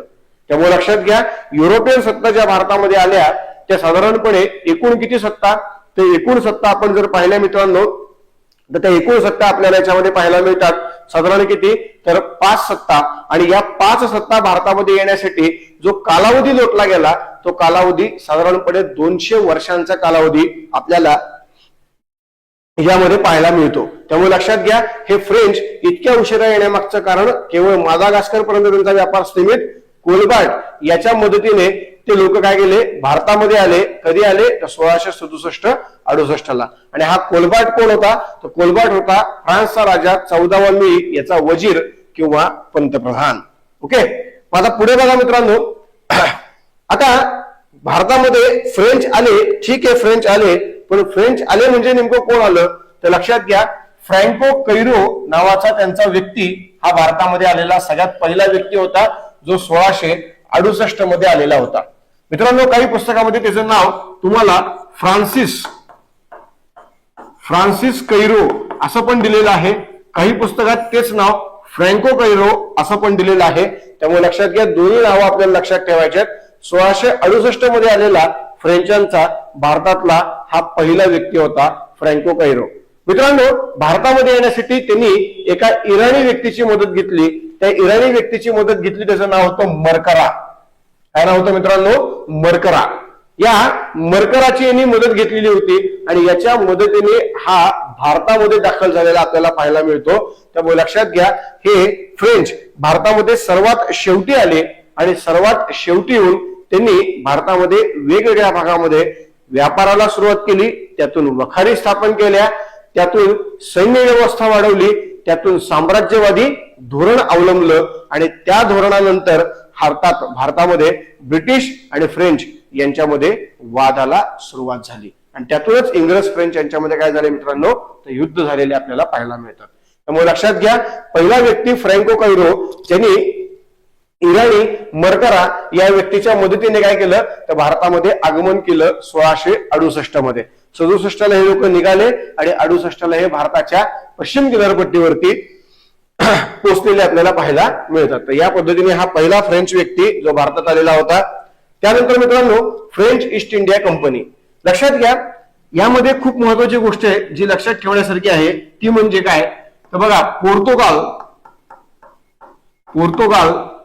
डच, फ्रेंच किंवा इथं म्हणूया आपण ब्रिटिश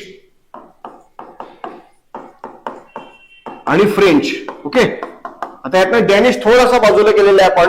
बघा आपल्याकडे जे पोर्तुगाल आहेत मित्रांनो, ह्या पोर्तुगाल यांचं आगमन आणि यांची कंपनी, तर पोर्तुगाल कधी आले आपल्याकडे, तर 1498 ला आलेले होते। डच कधी आले होते, तर 1596 ला आले होते। ब्रिटिश कधी आले होते, 1602 ला आणि फ्रेंच कधी आले, तर 1668 ला। बरोबर आहे, हे सर्व युरोपियन देश जे भारतामध्ये आलेले होते ते कुठल्या सालात आले त्याचा साल आपण इथं दिलेला आहे। ओके, पण लक्षात घ्या ह्या सर्व देशांचा भारतामध्ये येण्याचा मूळ उद्देश काय आहे, तर व्यापार, आणि व्यापारासाठी काय लागतं, तर कंपनी। मग लक्षात घ्या पोर्तुगाल भारतामध्ये आले 1498 ला, पण पोर्तुगालांनी जी कंपनी स्थापन केली मित्रांनो, ती मात्र स्थापन केली 1628 ला। ओके, हे लक्षात घ्या, भारतामध्ये आले 1498 ला, पण कंपनी स्थापन कधी केली, 1628 ला। तुम्ही म्हणाल एवढा उशिरा कसं काय, तर मित्रांनो त्यावेळेला पोर्तुगाल आले कोणीच नव्हतं भारतामध्ये, त्यामुळे भारतामध्ये पोर्तुगालांच्या राजांनी एक खलाशी पाठवला आणि त्यानंतर वारंवार काही लोक पाठवत गेले, व्यापार वाढला, पैसा वाढला आणि त्यातून सत्ता ही भारतात निर्माण झाली। पण कॉम्पिटिशनला दुसरा कोणीही युरोपियन नसल्यामुळे या लोकांनी कुठल्याही प्रकारे कंपनी वगैरे स्थापन न करता राजाच्या माध्यमातूनच व्यापार हा भारतामध्ये सुरू केलेला आपल्याला पाहायला मिळतो। त्यामुळे लक्षात घ्या, या पोर्तुगालांच्या बाबतीत जर विचार केला तर आगमन झालं 1498 ला आणि कंपनी कधी स्थापन झाली, तर 1628 ला। ओके, डचांच्या बाबतीत जर विचार केला तर आगमन 1596 ला, पण कंपनी मात्र स्थापन कधी झाली मित्रांनो, तर साधारण 1603 ला। काही पुस्तकात 2ही दिलेले, काही पुस्तकात 3ही दिलेले, त्यामुळे ठीक आहे, या गोष्टी आपण इथं समजून घेणं गरजेचं आहे। 1602 किंवा 1603। ब्रिटिश 1602 ला आले, पण कंपनी मात्र कधी स्थापन केली होती मित्रांनो, तर 31 डिसेंबर 1600 ला। आणि फ्रेंच 1668 ला आले, पण कंपनी मात्र स्थापन केली होती 1664 ला। ओके, त्यामुळे जर आपण या ठिकाणी नीट समजून घेतलं तर आपल्याकडच्या या दोन सत्ता जे भारतामध्ये नंतर आले, पण कंपनी मात्र यांनी आधी स्थापन केली। ओके, आणि भारतामधल्या या दोन सत्ता ज्या भारतामध्ये आधी आल्या आणि कंपनी मात्र त्यांनी काय केली मित्रांनो, तर नंतर स्थापन केलेली आपल्याला यामध्ये पाहायला मिळते। त्यामुळे लक्षात घ्या, या सत्ता भारतामध्ये आधी आल्या आणि कंपनी नंतर स्थापन केली, या मात्र सत्ता भारतामध्ये नंतर आल्या, कंपनी मात्र मित्रांनो यांनी आधी स्थापन केली होती। म्हणजे आम्ही भारतामध्ये पोहोचणार आणि पोहोचल्या व्यापाराला सुरुवात करणार या गोष्टीची गॅरंटी या लोकांना होती, पण यांना मात्र ती गॅरंटी नव्हती, कारण भारताचा सागरी मार्ग शोधण्याचा ऍक्च्युअल प्रयत्न एक पोर्तुगालांनी केला आणि दुसरा डचांनी केला। हे लक्षात घ्या, हे आपल्याला इथे समजून घेतलं पाहिजे। त्यामुळे बघा या ठिकाणी जर आपण बघितलं तर आधी आगमन, नंतर कंपनी। ओके, पण तेच जर समजा आपण बघितलं मित्रांनो या ठिकाणी, तर बाबा रे आधी कंपनी आणि नंतर आगमन, या प्रकारची सिच्युएशन या ठिकाणी झालेली आपल्याला पाहायला मिळते। ओके, आता याला नेमकं कारण काय म्हणू शकतो आपण, याला कारण असं म्हणू शकतो मित्रांनो आपल्याकडे की बाबा रे पोर्तुगाल आणि डच यांनी प्रत्यक्षात प्रत्यक्षात भारताचा सागरी मार्ग शोधला. ओके, पण यांनी मात्र तो शोधला का? नाही, कारण यांनी काय केलं? यांनी पोर्तुगालांच्या मदतीने, पोर्तुगाल यांच्या मदतीने भारतात आगमन केले.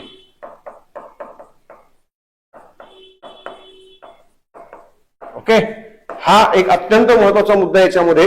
त्यामुळे लक्षात घ्या, जर मी भारतामध्ये पोहोचणार आहे ह्याची मला 100% शाश्वती आहे, तर भारतात जा, तिथे इकडे तिकडे फिरा, मग परत आपल्या देशामध्ये या, कंपनी स्थापन करा, परत भारतात जा, व्यापाराला सुरुवात करा.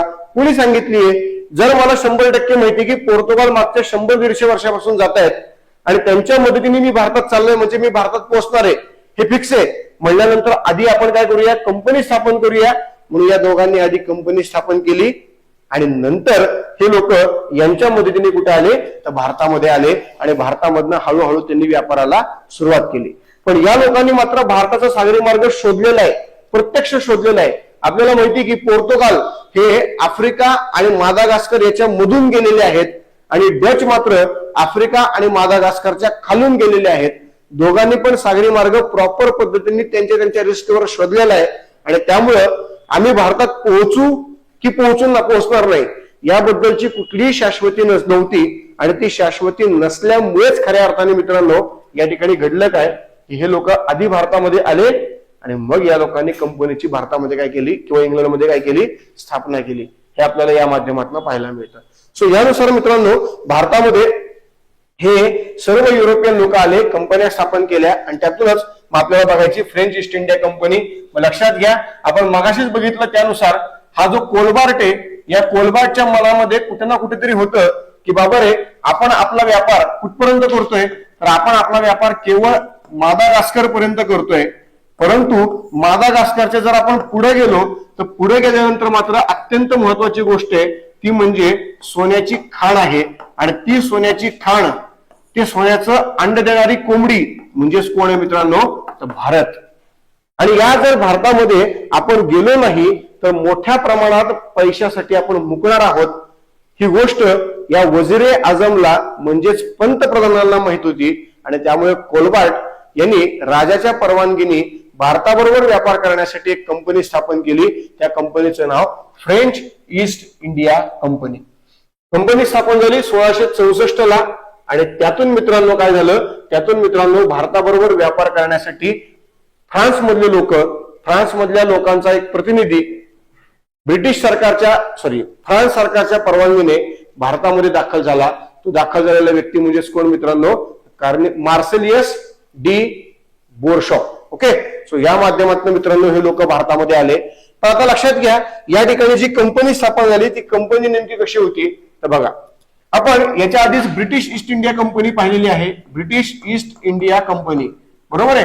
जी कंपनी आपल्याला माहिती आहे की खाजगी आहे आणि खाजगी कंपनी असल्यामुळे आपल्याला एक गोष्ट क्लिअर आहे, लक्षात घ्या, खाजगी कंपनी आहे आणि खाजगी कंपनी असल्यामुळे प्रगतीवर नफ्यावर मोठ्या प्रमाणात काय असणार आहे? तर भर असणार आहे. ओके, हे लक्षात घ्या. आता बघा, या ठिकाणी ब्रिटिश ईस्ट इंडिया कंपनी खाजगी आहे आणि त्यामुळे प्रगतीवर किंवा नफ्यावर यांचा भर जो आहे तो मोठ्या प्रमाणात आहे. जर प्रगती झाली तरच कंपनी कार्यरत राहणार आहे, अन्यथा कंपनी कार्यरत राहणार नाही. त्यामुळे कुठल्याही प्रकारे तुम्हाला भारतामध्ये काय करायचंय तर जास्तीत जास्त प्रमाणामध्ये कंपनीने प्रॉफिटच काढलं पाहिजे. प्रॉफिटचं प्रमाण प्रत्येक वेळेला वाढवलं पाहिजे, यासाठी प्रयत्नशील असणारी ही कंपनी होती. पण तेच जर आपण बघितलं फ्रेंच ईस्ट इंडिया कंपनी, या कंपनीच्या बाबतीत मात्र मित्रांनो एक गोष्ट वेगळी आहे. काय गोष्ट आहे मित्रांनो? लक्षात घ्या, फ्रेंच ईस्ट इंडिया कंपनी जी आहे ही कंपनी होती सरकारी कंपनी. कारण या कंपनीमध्ये करण्यात आलेली जी काही गुंतवणूक आहे ही गुंतवणूक कोणाची आहे? तर ही गुंतवणूक आपल्याला पाहायला मिळते राजाची. ओके, आता कोलबार्टने ज्यावेळेला या कंपनीची मागणी केली, भारताबरोबर व्यापार करायचा आहे, आपल्याला कंपनी स्थापन करावी लागेल, त्यावेळेला राजा म्हणाला ठीक आहे ना, करूया ना, कंपनी स्थापन कर, किती लागतात पैसे, इतके इतके लागतात, दर एवढे पैसे धर, कंपनी स्थापन कर आणि भारताबरोबर व्यापार सुरू कर. थोडक्यात ही एक इन्व्हेस्टमेंट आहे. ही इन्व्हेस्टमेंट केली तर पुढच्या काळामध्ये मला भरपूर प्रमाणात पैसा भारतामधनं आणता येणार आहे, मोठ्या प्रमाणात व्यापार होणार आहे, नफा होणार आहे आणि त्याचा फायदा मला माझ्या देशाला करता येणार आहे. त्यामुळे लक्षात घ्या, यांनी या पद्धतीने ही कंपनी स्थापन केली. मग जी कंपनी फ्रेंच ईस्ट इंडिया आहे ती सरकारी आहे, ती त्या भागामध्ये गुंतवणूक कोणाची आहे, राजाची आहे. आणि राजाची गुंतवणूक असल्यामुळे मित्रांनो नफा कमवणं उद्देश आहेच आहे, पण नफ्यावर जास्त भर दिला जात नाही. का दिला जात नाही? सिंपल आहे ना.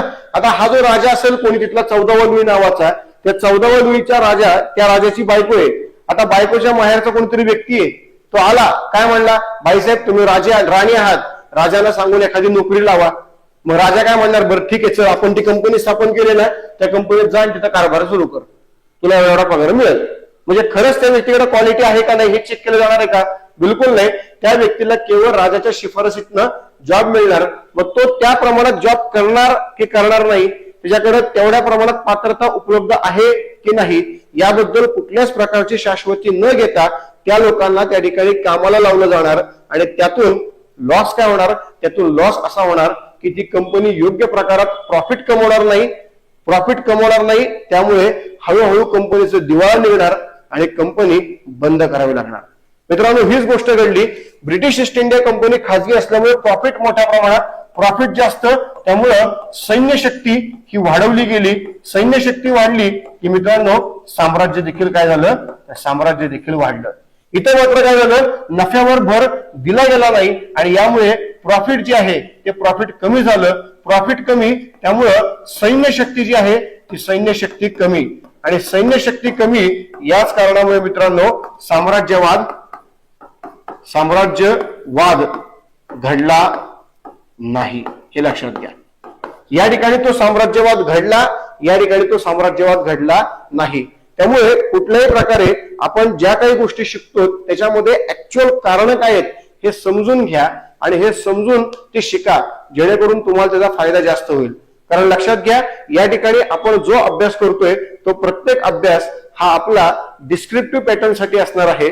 त्यामुळे उद्या तुम्हाला या गोष्टींवरती प्रश्न आले तर तुम्हाला याबाबतची डिटेल माहिती असणं गरजेचं आहे आणि त्यातून तुम्ही तुमचं उत्तर 100% फुलवू शकता. ओके, 100% तुम्ही त्याला जास्तीत जास्त शब्दामध्ये मांडू शकतात, पण त्यासाठी तुम्हाला तो डाटा मात्र परफेक्ट माहिती असणं गरजेचं आहे. त्यामुळे लक्षात घ्या, ब्रिटिश ईस्ट इंडिया कंपनी आणि फ्रेंच ईस्ट इंडिया कंपनी यातला हा सगळ्यात महत्वाचा फरक, ज्याच्यामुळे फरक गुंतवणुकीच्या माध्यमातून आपल्याला पाहायला मिळतो. त्यामुळे ही जी गुंतवणूक आहे ही गुंतवणूक सगळ्यात महत्वाचा मुद्दा आहे. त्याची इस्टॅब्लिशमेंट कशी झाली, त्यामध्ये पैसा कसा लावला, यातूनच खऱ्या अर्थाने कंपनीचा कारभार हा आपल्याला पाहायला मिळतो. जर समजा सरकारी कंपनी आहे तर नक्कीच प्रगती कराच अशी अपेक्षा नाहीये, पण खाजगी कंपनी आहे प्रगती रोजच्या रोज झालीच पाहिजे, नाही झालं तर तुम्ही आउट. सिंपल गोष्ट आहे. आपण बघितलं तर एसटी आणि वॉल्वो सगळ्यात भारी कम्फर्ट, सगळ्यात भारी मदत, सगळ्यात भारी प्रवास हा वॉल्वो मधलाच आहे. एसटी मधला प्रवास हा भारी नसतो. आपणच आपल्या बॅगा उचला, आपणच आपल्या बॅगा वरती टाका, तोपर्यंत कंडक्टर थांबवल नाही थांबवल गाडी माहित नाही, मधनच कुठनं तरी तो ड्रायव्हर कचकन ब्रेक दाबेल, मधनच तो गाडी जास्त ताणेल, आपल्याला काहीच सांगता येत नाही. आपण कुठे हात केला थांबवणार का नाही, स्टँडवर कधी कधी हात केला तर तिथेही थांबवणार नाही, त्यांची मनमर्जी आहे. पण खाजगी ट्रॅव्हलवाला त्याला गरज आहे, त्याच्याकडे जर सीट रिकामा असेल तर तो 100 आहे. त्याला माहिती आहे की जितके जास्त सीट माझ्या गाडीत बसतील तितका जास्त पगार मला मिळणार आहे, हे त्याला माहित असतं. तसं ड्रायव्हर कंडक्टर लोकांचा आहे का एसटी मधल्या, तर नाहीये. कारण त्यांना माहितीये गाडीमध्ये कोण बसू दे नाहीतर नाही बसू दे, गेली उडत, गाडीमध्ये कोणी जरी नाही बसलं, रिकामी जरी गाडी नेली तरी मला पैसा मिळणार म्हणजे मिळणारच आहे, हे लक्षात घ्या. हा, पण त्या बाबतीत ना मित्रांनो एक गोष्ट नक्कीच फायद्याची असते बरं का. मी आता परवाच गावाला गेलो होतो, तर उस्मानाबादला मला जायचं होतं, म्हणजे बार्शीपाशी. तर बार्शीपाशी मला जायचं होतं, तर पुण्यातनं जनरली आपण बघितलं तर बार्शी डेपोच्या गाड्या बार्शीला असतात, पुणे डेपोची गाडी अगदी 1 किंवा 2च असतात, जास्त नसतात. त्यातही नारायणगाव किंवा राजगुरुनगर या भागातनं एखादी गाडी आली, सासवड या भागातून एखादी गाडी आली तर ती गाडी बार्शीला जाते स्वारगेट वरून. ओके, ती अगदीच एखादी दुसरी गाडी आहे. आणि मला त्यावेळेला बरोबर नारायणगाव डेपोची गाडी मिळाली, म्हणजे पुणे डेपोची गाडी मिळाली. आता नारायणगाव पुणे डेपोची गाडी ज्यावेळेला मला मिळाली त्यावेळेला मित्रांनो तो व्यक्ती एक ना एक सीट भरेपर्यंत तो स्वारगेटला थांबला होता, ओरडत होता, बार्शी बार्शी प्रत्येकाला म्हणत होता कुठे जायचंय, हा चला ही चालली आहे, कुठे जायचंय, हा चला तुम्हाला सोडतो, कुठं वर सोडायचं बर, खाली सोडायचं बर. तो एकदम प्रेमाने बोलत होता, प्रत्येकाला बोलवून बसवत होता, जेणेकरून कुठल्याही प्रकारे त्या गाडीमधले सगळे सीट भरले. आता मला कळायला मार्ग नाही की हा एवढं सगळं का करतोय. 8च्या गाडीचं टायमिंग आहे, 8:30 झाले तरी हा निघायला तयार नाहीये, नेमकं काय प्रॉब्लेम आहे. मग त्यावेळेला लक्षात आलं, त्यांनी सांगितलं की अरे म्हटलं माझं गाव बार्शी आहे, म्हटलं माझं गाव बार्शी आहे, म्हटलं त्यामुळे इथून मी जर गेलो तिथं गाडी सोडली की मग ती गाडी दुसरा एक व्यक्ती तिथल्या डेपोचा इकडे घेऊन येतो आणि मी 2 दिवस इथं राहू शकतो, जेणेकरून मला कुठल्याही प्रकारची सुट्टी न घेता 2 दिवस मला माझ्या घरी राहता येतं. मग ही गाडी जर बंद झाली तर मला माझ्या घरी जाता येणार आहे का, नाही जाता येणार. म्हणून तो व्यक्ती ती गाडी फुल भरून देण्याचाच प्रयत्न करत होता, जेणेकरून तेवढ्या प्रमाणात पैसा कलेक्ट झाला तर ते जे काही डेपो मॅनेजर असतील ते सुद्धा विचार करणार की अरे या गाडीत आपल्याला पैसा मिळतोय बरं का, कुठल्याही प्रकारे ही गाडी बंद करायला नको. म्हणजे लक्षात घ्या मित्रांनो, अशा प्रकारच्या जर गोष्टी असतील तर तो कंडक्टर, तो ड्रायव्हर तोच विचार करणार आहे. पण जिथं तो विचारच नाहीये की बाबा रे गाडी भरू दे नाही तर नाही भरू दे, तुला पगार मिळणार आहे, त्याशी काही संबंध नाहीये, तिथं मात्र मित्रांनो तो व्यक्ती असल्या गोष्टीकडे जास्त लक्ष देत नाही. हे लक्षात घ्या, सिंपल गोष्ट आहे. त्याच्यामुळे प्रगती ही नेहमी गुंतवणुकीच्या पद्धतीवर अवलंबून असते आणि त्यामुळे ब्रिटिश ईस्ट इंडिया कंपनी जी खासगी असली त्यामुळे कंपनीची प्रगती जास्त, नफा जास्त, नफ्यामुळे सैन्य शक्ती जास्त, साम्राज्य मोठ्या प्रमाणात वाढलं.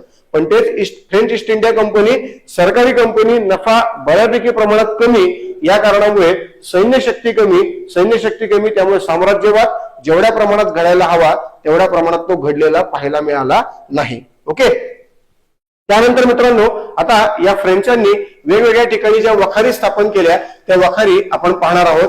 त्या वखारीमध्ये मित्रांनो सगळ्यात पहिल्यांदा वखार स्थापन केली ती अर्थात सुरत या भागात 1668 ला. लक्षात घ्या मित्रांनो, सुरतला ही जी वखार आहे ही वखार स्थापन केली होती मुघल बादशाह औरंगजेब या व्यक्तीकडनं परवानगी घेऊन. आता मुघल बादशाह औरंगजेब याच्या परवानगीने याला विचारलं की बाबा रे आम्हाला अशा अशा पद्धतीने व्यापार करायचा आहे, आम्हाला सुरतला वखार स्थापन करण्याची परवानगी द्या. आता औरंगजेब नाही तर म्हणू शकत नाही, कारण ऑलरेडी त्या ठिकाणी डच आहेत, ऑलरेडी त्या ठिकाणी पोर्तुगाल आहेत, ब्रिटिश आहेत. म्हणल्यानंतर मी तुम्हाला नाही कुठल्या तोंडाने म्हणणार आहे ना, नाही नाही तू इथे यायचं नाही. तो म्हणाल का बरं, हे लोक आहेत ना, मी काय नको, ही अवस्था होणार आहे. आणि त्यामुळे लक्षात घ्या मित्रांनो, या ठिकाणी औरंगजेबनी परवानगी दिली, त्यातून सुरतला पहिली वखार स्थापन झाली. आता वखार सुरतलाच का, कारण सिंपल आहे, सुरतला मोठ्या प्रमाणात काय मिळतो मित्रांनो, तर कच्चा माल मिळतो. कच्चा माल म्हणजेच काय, तर कापूस हे मोठ्या प्रमाणात सुरतला मिळतं, हे आपल्याला पाहायला मिळतं. दुसरी गोष्ट, याच सुरतला मोठ्या प्रमाणामध्ये काय मित्रांनो, तर हिऱ्यांना पैलू पाडणारे कारागीर आहेत. ओके, हिऱ्यांना पैलू पाडणारे जे कारागीर आहेत, यामुळे देखील या भागामध्ये मोठ्या प्रमाणामध्ये बादशाहकडनं संरक्षण, पाणी यांनी सुसज्ज अशा प्रकारचे भूखंड देऊन टाकलेले आहेत किंवा भूखंड तयार केलेले आहेत. व जर त्या ठिकाणी ऑलरेडी बादशाहचं संरक्षण आहे, व्यापारासाठी आवश्यक असणारं पाणी आहे, रस्ते पण आहेत, मग आपल्याला फक्त त्या भागात जाऊन व्यापार करायचा आहे, आपल्याला बाकी कुठल्याही इन्फ्रास्ट्रक्चरवर काम करायचं नाहीये. त्यामुळे सर्वच युरोपियन देशांना बेस्ट वखारीचा एरिया म्हणून सुरत ही आवडत होती, त्यांना ती हवी होती. त्यानंतर मित्रांनो पुढे लक्षात घ्या, गोवळकोंडा जो आहे त्या गोवळकोंडाचा जो राजा आहे त्या राजाच्या परवानगीने 1669 ला मसुलीपट्टणम या ठिकाणी वखार स्थापन केली गेली. गोवळकोंडा आपल्याला माहिती आहे, जो आपला सध्याचा जो कर्नाटक आहे त्या सध्याच्या कर्नाटकामध्ये, कर्नाटकाचा जो उत्तर भाग आहे त्या उत्तर भागामध्ये साधारणपणे हा मसुली गोवळकोंडाचा भाग पाहायला मिळतो. आणि याच्याच अंतर्गत आजचा आंध्र प्रदेशचा देखील काही भाग आपल्याला पाहायला मिळतो. आणि त्यामुळे लक्षात घ्या, कर्नाटकचा उत्तर भाग, आंध्र प्रदेशचा भाग, या दोन्ही भागांमध्ये असणारं गोवळकोंडा आणि या गोवळकोंड्याच्या राजाची परवानगी घेऊन मसुलीपट्टणमला 1669 वखार स्थापन केली. मसुलीपट्टणम हे सध्या आंध्र प्रदेशच्या किनारपट्टीवरती आपल्याला पाहायला मिळतं. काही पुस्तकात याचं नाव मसुलीपट्टणम आहे, काही पुस्तकात याचंच नाव मच्छिलापट्टणम पण आहे. दोन्ही नावं एकाच गावाची आहेत. ओके. त्यानंतर मित्रांनो सेंट टोमे हे एक अत्यंत महत्वाचं आहे, जे 1672 वखारीसाठी निवडलं की त्या विखार स्थापन केली. लक्षात घ्या, दक्षिण भारतामध्ये तमिळनाडूमध्ये तंजावर नावाचं एक गाव आहे. लक्षात घ्या, कुठलं गाव आहे? तंजावर. या तंजावरची राजा, तंजावरचा जो राजा आहे त्या राजाची परवानगी घेऊन 1672 सेंट टोमे हे गाव वसवलं आणि त्या ठिकाणी काय केलं? वखार स्थापन केली. सेंट टोमे हे गाव अगदीच मद्रासच्या जवळ असलेलं आपल्याला पाहायला मिळतं. सो मद्रासच्या जवळ तमिळनाडूमध्ये असणारं हे गाव, गावाचं नाव सेंट टोमे. या 3 भागामध्ये वखारी स्थापन केल्या कोणी?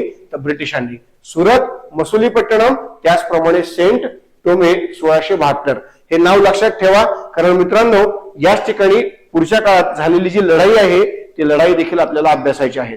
आपण ज्या ज्या गोष्टी बघतोय त्या गोष्टी प्रत्येकाशी कनेक्ट आहेत आणि त्या कनेक्ट असणाऱ्या गोष्टी नीटनेटक्या समजून घेतल्या तर तुम्हाला अभ्यास करणं सोपं जाणार आहे.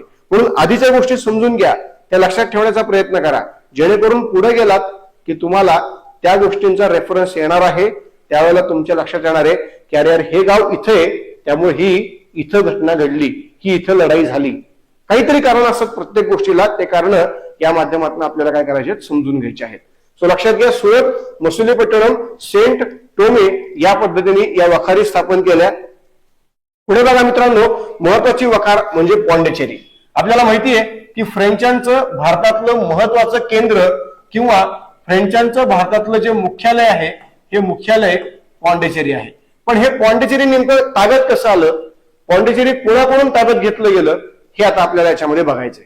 सो लक्षात घ्या, फ्रान्स गव्हर्नर फ्रान्सिस मार्टिन याने काय केलं मित्रांनो, त्याचा एक सहकारी होता, त्याचं नाव होतं बेलांग लेस्पिने.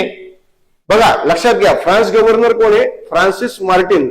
हा फ्रेंचांचा पहिला गव्हर्नर आहे मित्रांनो. ओके, फ्रेंचांचा काय? हा पहिला गव्हर्नर. ज्या वेळेला लक्षात घ्या, ज्या वेळेला मसुलीपट्टणम आणि सेंट टोमे या 2 वखारी स्थापन झाल्या, त्यावेळेला या 2 वखारींचा कारभार करण्यासाठी, लक्षात घ्या, मसुलीपट्टणम आणि सेंट टोमे या 2 वखारी स्थापन झाल्या, त्यावेळेला या 2 वखारींचा कारभार करण्यासाठी तिथला गव्हर्नर म्हणून कुणाला नेमलेलं होतं? तिथला गव्हर्नर म्हणून मित्रांनो या फ्रान्सिस मार्टिन याला नेमलेलं होतं. मग याच फ्रान्सिस मार्टिनने इथलं गव्हर्नरचं काम पाहत असतानाच त्यांनी काय केलं मित्रांनो, लक्षात घ्या, त्यांनी बेलांग लेस्पिने याच्या मदतीने वली कोंडापूरचा जो राजा आहे, वली कोंडापुरमचा जो राजा आहे शेर खान लोधी याच्याकडून मद्रासच्या अगदीच जवळ एक गाव ताब्यात घेतलं. त्या शेर खान लोधीला सांगितलं, जो वली कोंडापुरमचा राजा होता, की बाबा रे ते एक गाव किनारपट्टीवरती आहे, तुला तर त्याची काहीच गरज नाहीये, तू त्याचा वापर काहीच करत नाहीये, त्यामुळे एक काम कर, मद्रासच्या जवळ असणारं ते जे गाव आहे ना ते गाव तू मला देऊन टाक, मला ते व्यापारासाठी पाहिजे, त्या बदल्यात तुला काय पाहिजे? इतके इतके पैसे हजर, तुला काय पाहिजे? एवढे शस्त्र हजर, तू जे मागशील ते तुला मी देतो, मला फक्त तू ते गाव दे. ही मागणी कोणी केली होती मित्रांनो? ही मागणी केली फ्रान्सिस मार्टिन या व्यक्तीने. कोणाच्या मदतीने केली होती? बेलांग लेस्पिने याच्या मदतीने ही काय करून मागणी केली. वली कोंडापुरमचा राजा शेरखान लोधी यांनी मात्र याला नकार दिला आणि त्यामुळे मित्रांनो या दोघांनाही राग आला आणि दोघांनी शेवटी या वली कोंडापुरमचा राजा शेरखान लोधी याच्याकडून जबरदस्तीने हा भाग ताब्यात घेतला. मद्रासच्या अगदीच जवळ होता, मद्रासमध्ये सत्ता होती ब्रिटिशांची आणि त्यामुळे ब्रिटिशांच्या या सत्तेवरती निगराणी ठेवण्यासाठी, वर्चस्व पुढे मागे गाजवण्यासाठी आपल्याला हा भाग खूप महत्वाचा आहे हे या फ्रेंचांना माहित होतं. आणि म्हणून फ्रेंचांनी काय केलं मित्रांनो, हे गाव ताब्यात घेतलं आणि गाव ताब्यात घेऊन 1674 बरोबर त्यांनी या गावाला विकसित करून नाव दिलं पॉंडिचेरी. ओके, ज्याचं नाव सध्याच्या काळात आपण बघतो पुद्दुचेरी. ओके, सध्याच्या काळात त्याचं नाव पुद्दुचेरी आहे, पण 1674 मित्रांनो वली कोंडापुरमचा राजा याच्याकडून शेरखान लोधी याच्याकडून मद्रासच्या जवळचं एक गाव घेतलं आणि त्याचं नामकरण 1674 पॉंडिचेरी असं केलं. आणि याच पॉंडिचेरीमध्ये त्यांनी एक तटबंदी युक्त अशा प्रकारचा फोर्ट तयार केला की जो वखार म्हणून देखील उपयोगी येणार आहे, त्याचप्रमाणे स्वतःचं संरक्षण असेल किंवा इतरांच्या विरुद्ध लढाई असेल या गोष्टीसाठी त्याचा वापर करता येणार आहे. अशा प्रकारचा हा फोर्ट तयार केला आणि याला नाव दिलं फोर्ट लुई. काय नाव दिलं मित्रांनो? Fort Louis. लक्षात घ्या, ज्या पद्धतीने ब्रिटिशांनी fort William, fort Saint George अशा प्रकारची नावं दिलेली आहेत, त्याच प्रकारे यांनी काय नाव दिलं तर फोर्ट लुई. कारण का? लुई हा त्यांचा राजा आणि त्याच्याच नावावरनं हे नाव त्यांनी दिलेलं आपल्याला पाहायला मिळतं. या पद्धतीने या पॉंडिचेरी जे मुख्यालय आहे त्याची स्थापना 1674 झाली आणि स्थापना करणारा व्यक्ती कोण होता तर फ्रान्सिस मार्टिन. ओके. आणि त्यासाठी मदत कोणी झाली? मदत कोणाची झाली तर देलांग लेस्पिने याची मदत या ठिकाणी झालेली आपल्याला पाहायला मिळते. ओके. आता पुढे बघा मित्रांनो, पुढे आहे गव्हर्नर. तर मगाशीच बघितल्याप्रमाणे फ्रान्सिस मार्टिन याला पॉंडिचेरीचा गव्हर्नर म्हणून घोषित केलं आणि त्यामुळे काय झालं तर मार्टिन भारतातील फ्रेंच राज्यांचा काय झाला? फ्रेंच राजाचा संस्थापक झाला. राजाचा म्हणण्यापेक्षा असं म्हणूया आपण फ्रेंच सत्तेचा. फ्रेंच सत्तेचा म्हणजे भारतामध्ये जी फ्रेंच सत्ता स्थापन झाली त्याचा मेन संस्थापक कोण? Francis Martin. या व्यक्तीने खूप उत्तम प्रकारचं काम केलं. अगदी आपण जर विचार करायला गेलो तर लक्षात घ्या, ज्या वेळेला आपल्याकडे सेंट टोमे, मसुलीपट्टणम या दोन गोष्टींमध्ये वखार स्थापन केली होती, त्या काळापासून म्हणजे साधारणपणे 1669 पासून ते साधारणपणे 1701 पर्यंत या व्यक्तीने अत्यंत उत्तम पद्धतीने आपली कामगिरी बजावली. आणि याच कारणामुळे या काळात त्याला पॉंडिचेरीचा काय केला मित्रांनो तर गव्हर्नर केला. कारण आपल्याला माहिती आहे की फ्रेंचांचं भारतातलं जे मुख्यालय बनलं ते पॉंडिचेरी बनलं. कधीपासून बनलं तर साधारणपणे 1674 पासून पॉंडिचेरी हे मुख्यालय बनलं गेलं आणि तिथपासून या पॉंडिचेरीचा गव्हर्नर कोण बनला मित्रांनो तर फ्रान्सिस मार्टिन. आणि या फ्रान्सिस मार्टिनच्या माध्यमातून संपूर्ण भारतातल्या फ्रेंच सत्तेचा जो कारभार आहे तो कारभार सुरू झालेला आपल्याला पाहायला मिळतो. ओके.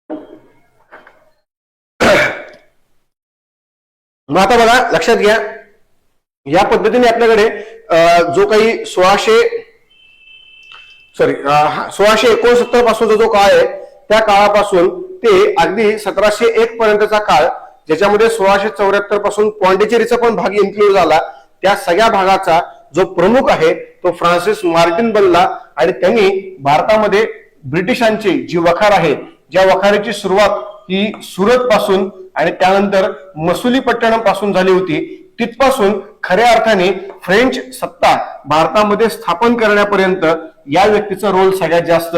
आणि त्यामुळेच भारतातल्या फ्रेंच सत्तेचा संस्थापक म्हणजे कोण तर फ्रान्सिस मार्टिन, जो भारतातला पॉंडिचेरीचा फ्रेंच गव्हर्नर देखील होता. पुढे बघा मित्रांनो, चंद्रनगर. आपण चंद्रनगर हे देखील नाव फ्रेंच सत्तेमध्ये ऐकलेलं असतं. आता लक्षात घ्या, फ्रेंच सत्तेमध्ये असणारं हे चंद्रनगर कसं ताब्यात आलं तर बघा, बंगालचा जो प्रमुख होता त्या काळातला शाहिस्ते खान. आता शाहिस्ते खान तुम्ही ऐकलेला वेगळा, हा वेगळा, असं काय आहे का तर नीट समजून घ्या मित्रांनो. आपल्याला माहितीये की शाहिस्ते खान जो मराठ्यांच्या राज्यामधला किंवा मराठ्यांच्या या इतिहासामधला, छत्रपती शिवाजी महाराजांच्या या इतिहासातला एक अत्यंत महत्वाचा व्यक्ती. आपल्याला माहित असेल छत्रपती शिवाजी महाराजांचं घर म्हणजेच काय तर बाबा लाल महाल. आणि या लाल महालामध्ये कुठल्याही प्रकारे विना परवानगी हा व्यक्ती येऊन राहिलेला होता. म्हणजे छत्रपती शिवाजी महाराजांचाच एरिया आणि त्या एरियावरती कब्जा करणारा हा व्यक्ती होता शाहिस्ते खान. कारण मित्रांनो, हा औरंगजेबाचा मामा होता बरं का, लक्षात घ्या. होता औरंगजेबाचा मामा होता, हे सगळ्यात महत्वाची गोष्ट लक्षात घ्या. म्हणजे औरंगजेबाचा मामा असणारा हा व्यक्ती जो दख्खनच्या भागामध्ये वर्चस्व गाजवण्यासाठी आला होता आणि लाल महालात राहिला होता. छत्रपतींना बातमी कळाली आणि छत्रपतींनी ठरवलं रात्रीतनच जायचं आणि याला ठोकायचं. मित्रांनो, हा झाला भारतातला पहिला सर्जिकल स्ट्राईक. मागच्या काही वर्षांपासून सर्जिकल स्ट्राईक हा शब्द आपण अनेकदा ऐकतो, नव्याने ऐकायला सुरुवात केली. पण मूळतः हा सर्जिकल स्ट्राईक भारतात पहिल्यांदा कोणी केला तर तो छत्रपती शिवाजी महाराजांनी केलेला आहे, हे लक्षात घेणं गरजेचं आहे. छत्रपती शिवाजी महाराजांनी हा सर्जिकल स्ट्राईक कुठे केला तर लाल महालात केला. कोणाविरुद्ध केला? शाहिस्ते खानाच्या विरुद्ध केला. आणि त्यात हा बिचारा वाचला, पण ह्याचे तीन नाही का, 3 का 4 काहीतरी बोट तुटले. हे इतकं घाबरलं, जाऊन वर सांगितलं मामाला, बादशाला, की बाबा रे काही पण कर पण याच्या नादाला लागू नको. याच्या म्हणजे कोणाच्या? छत्रपती शिवाजी महाराजांच्या नादाला लागू नको. माझे थोडक्यात वाचलेले 3च तुटले, पण बाकी सगळं वाचलं, पण ते थोडक्यात वाचलेले. मी पळालो, तुला पळता येणार नाहीये, त्यामुळे तू मात्र याच्या नादाला लागू नकोस. ओके, तर असा हा शाहिस्ते खान, याला औरंगजेबाने काय केलं होतं मित्रांनो, तर बंगाल प्रांताचा प्रमुख म्हणून नेमलेलं होतं. आणि त्याच काळात या शाहिस्ते खान याच्याकडून या फ्रेंचांना एक गाव मिळालं. ते गाव म्हणजे मित्रांनो चंद्रनगर. या चंद्रनगर भागात 1690 ते 92 या काळात त्यांनी त्याला विकसित केलं आणि त्यातून भारतामधल्या फ्रेंचांच्या वसाहती वेगवेगळ्या भागामध्ये काय झाल्या, निर्माण झाल्या.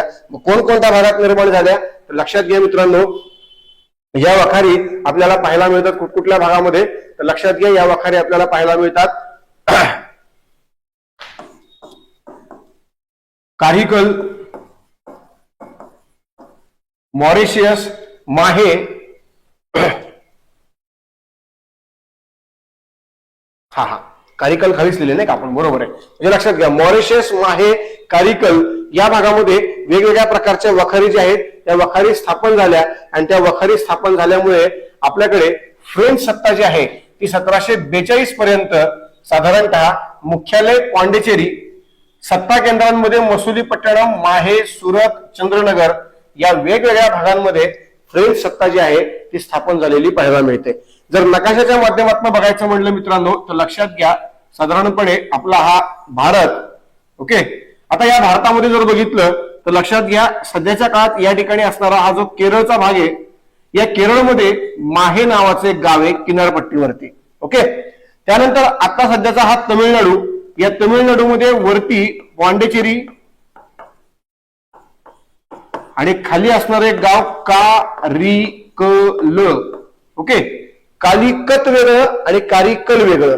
कालिकत केरळमध्ये आणि कारिकल तमिळनाडूमध्ये. ओके, त्यानंतर मित्रांनो या ठिकाणी आंध्राचा भाग आहे, त्या ठिकाणी यानम नावाचं एक गाव जे मसुलीपट्टणमच्या अगदीच जवळ आपल्याला पाहायला मिळतं.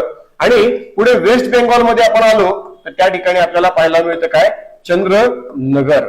क्लिअर आहे. त्याचप्रमाणे या ठिकाणी आपल्याला माहिती आहे सुरत.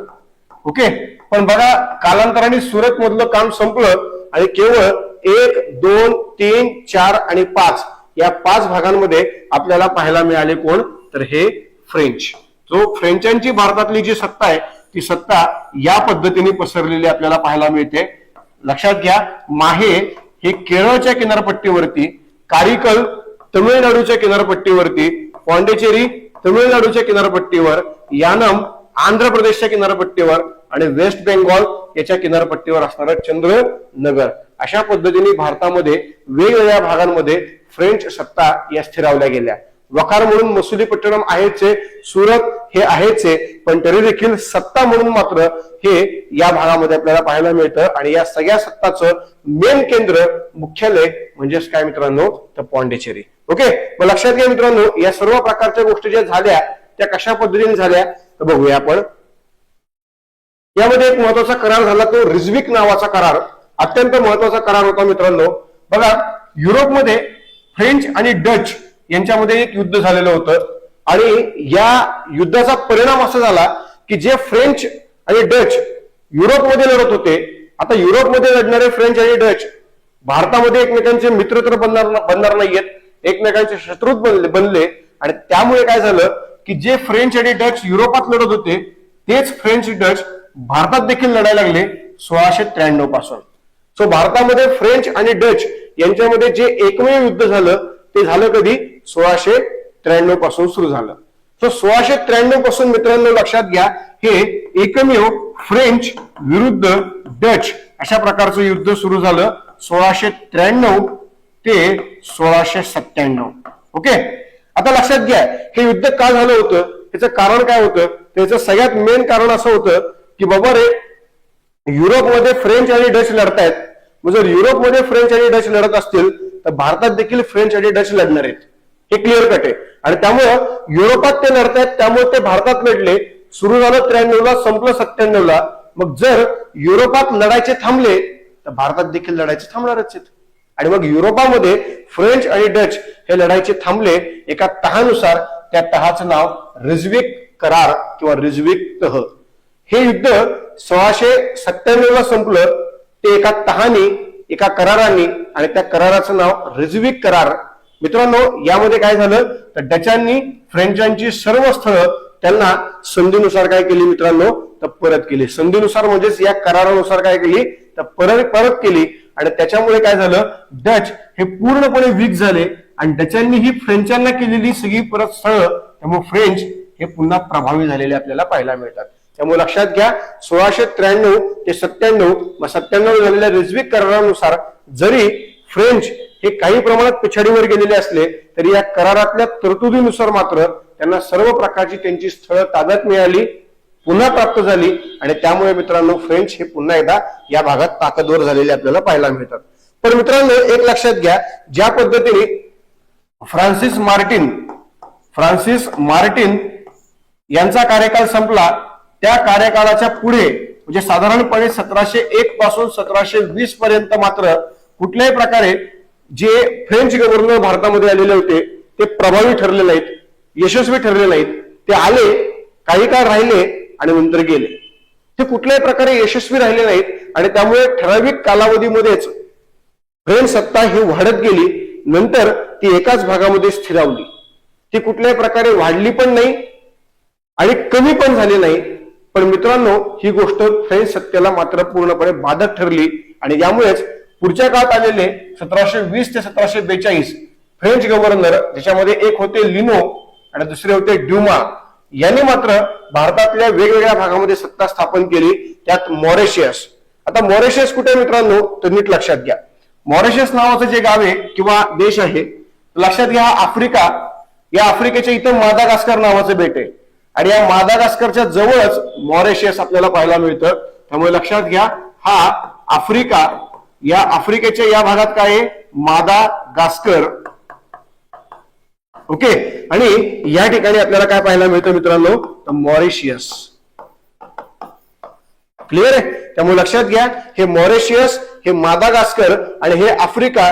तर या मॉरिशियस वरती 1721 ला सत्ता स्थापन केली, 24 ला माहे केरळमध्ये सत्ता स्थापन केली, 39 ला कारिकल तमिळनाडूमध्ये सत्ता स्थापन केली. कुणी तर या लिनो आणि ड्युमा या फ्रेंच गव्हर्नरनी. ओके, मग लक्षात घ्या 1742 पासून मात्र फ्रेंच लोकांनी काय केलं तर व्यापाराबरोबरच साम्राज्यवादाला सुरुवात केली.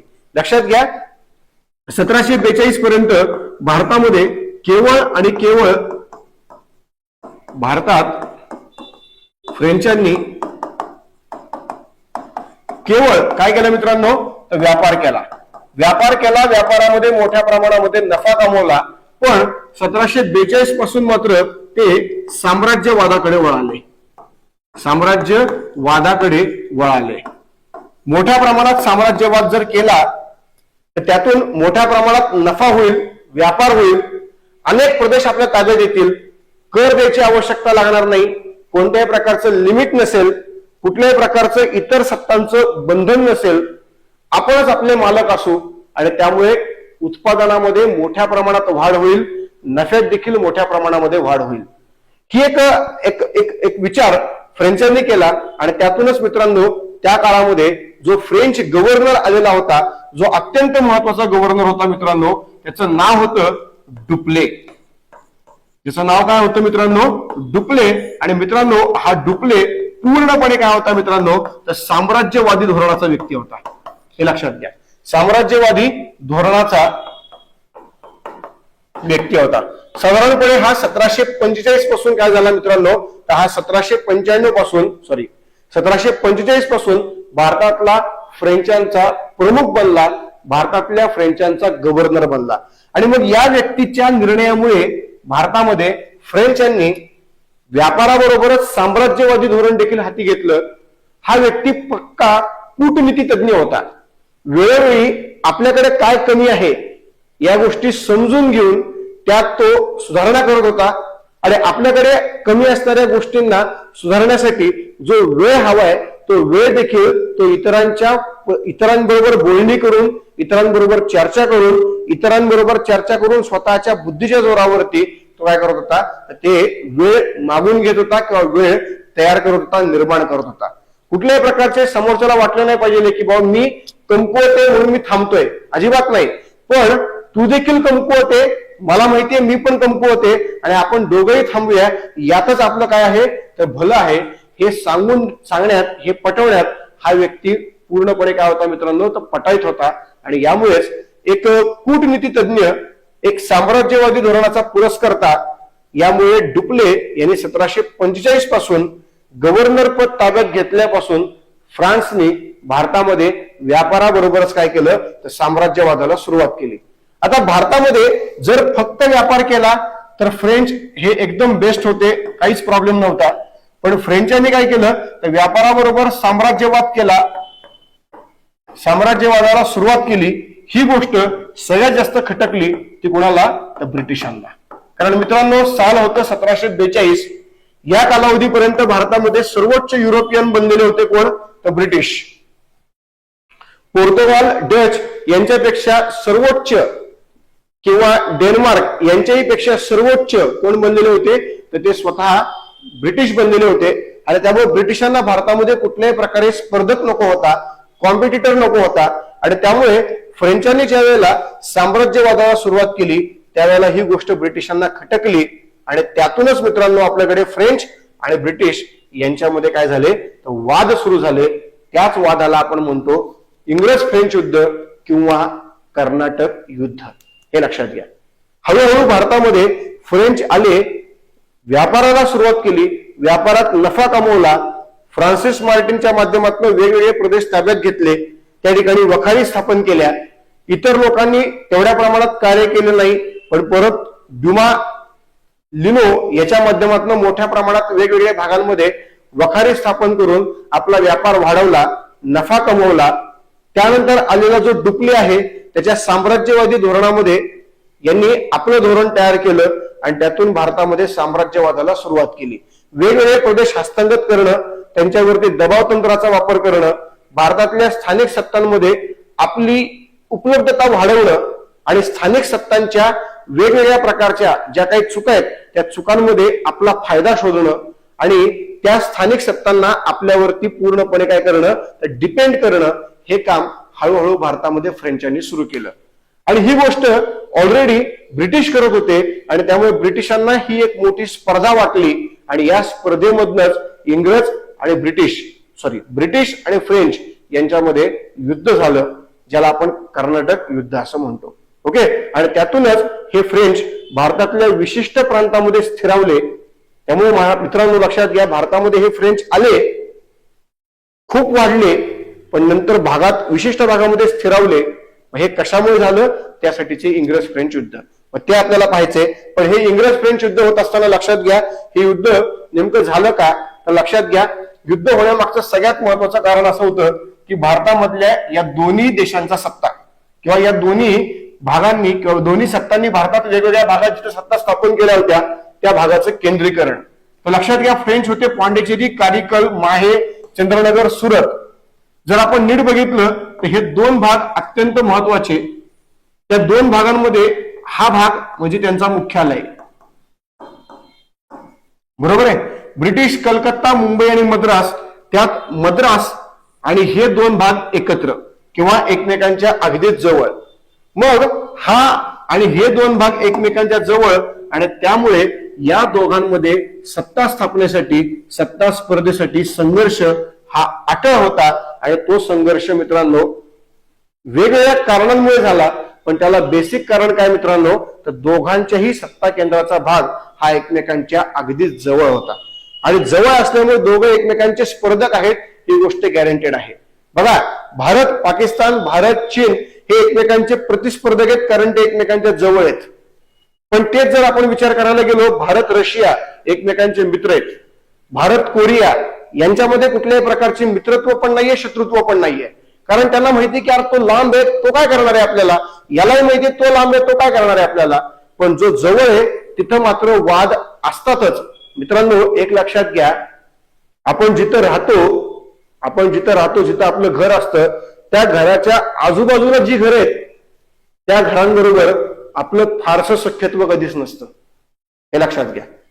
आपल्या घराच्या आजूबाजूला जी घरं आहेत त्या घरांबरोबर आपलं फारसं सख्यत्व कधीच नसतं.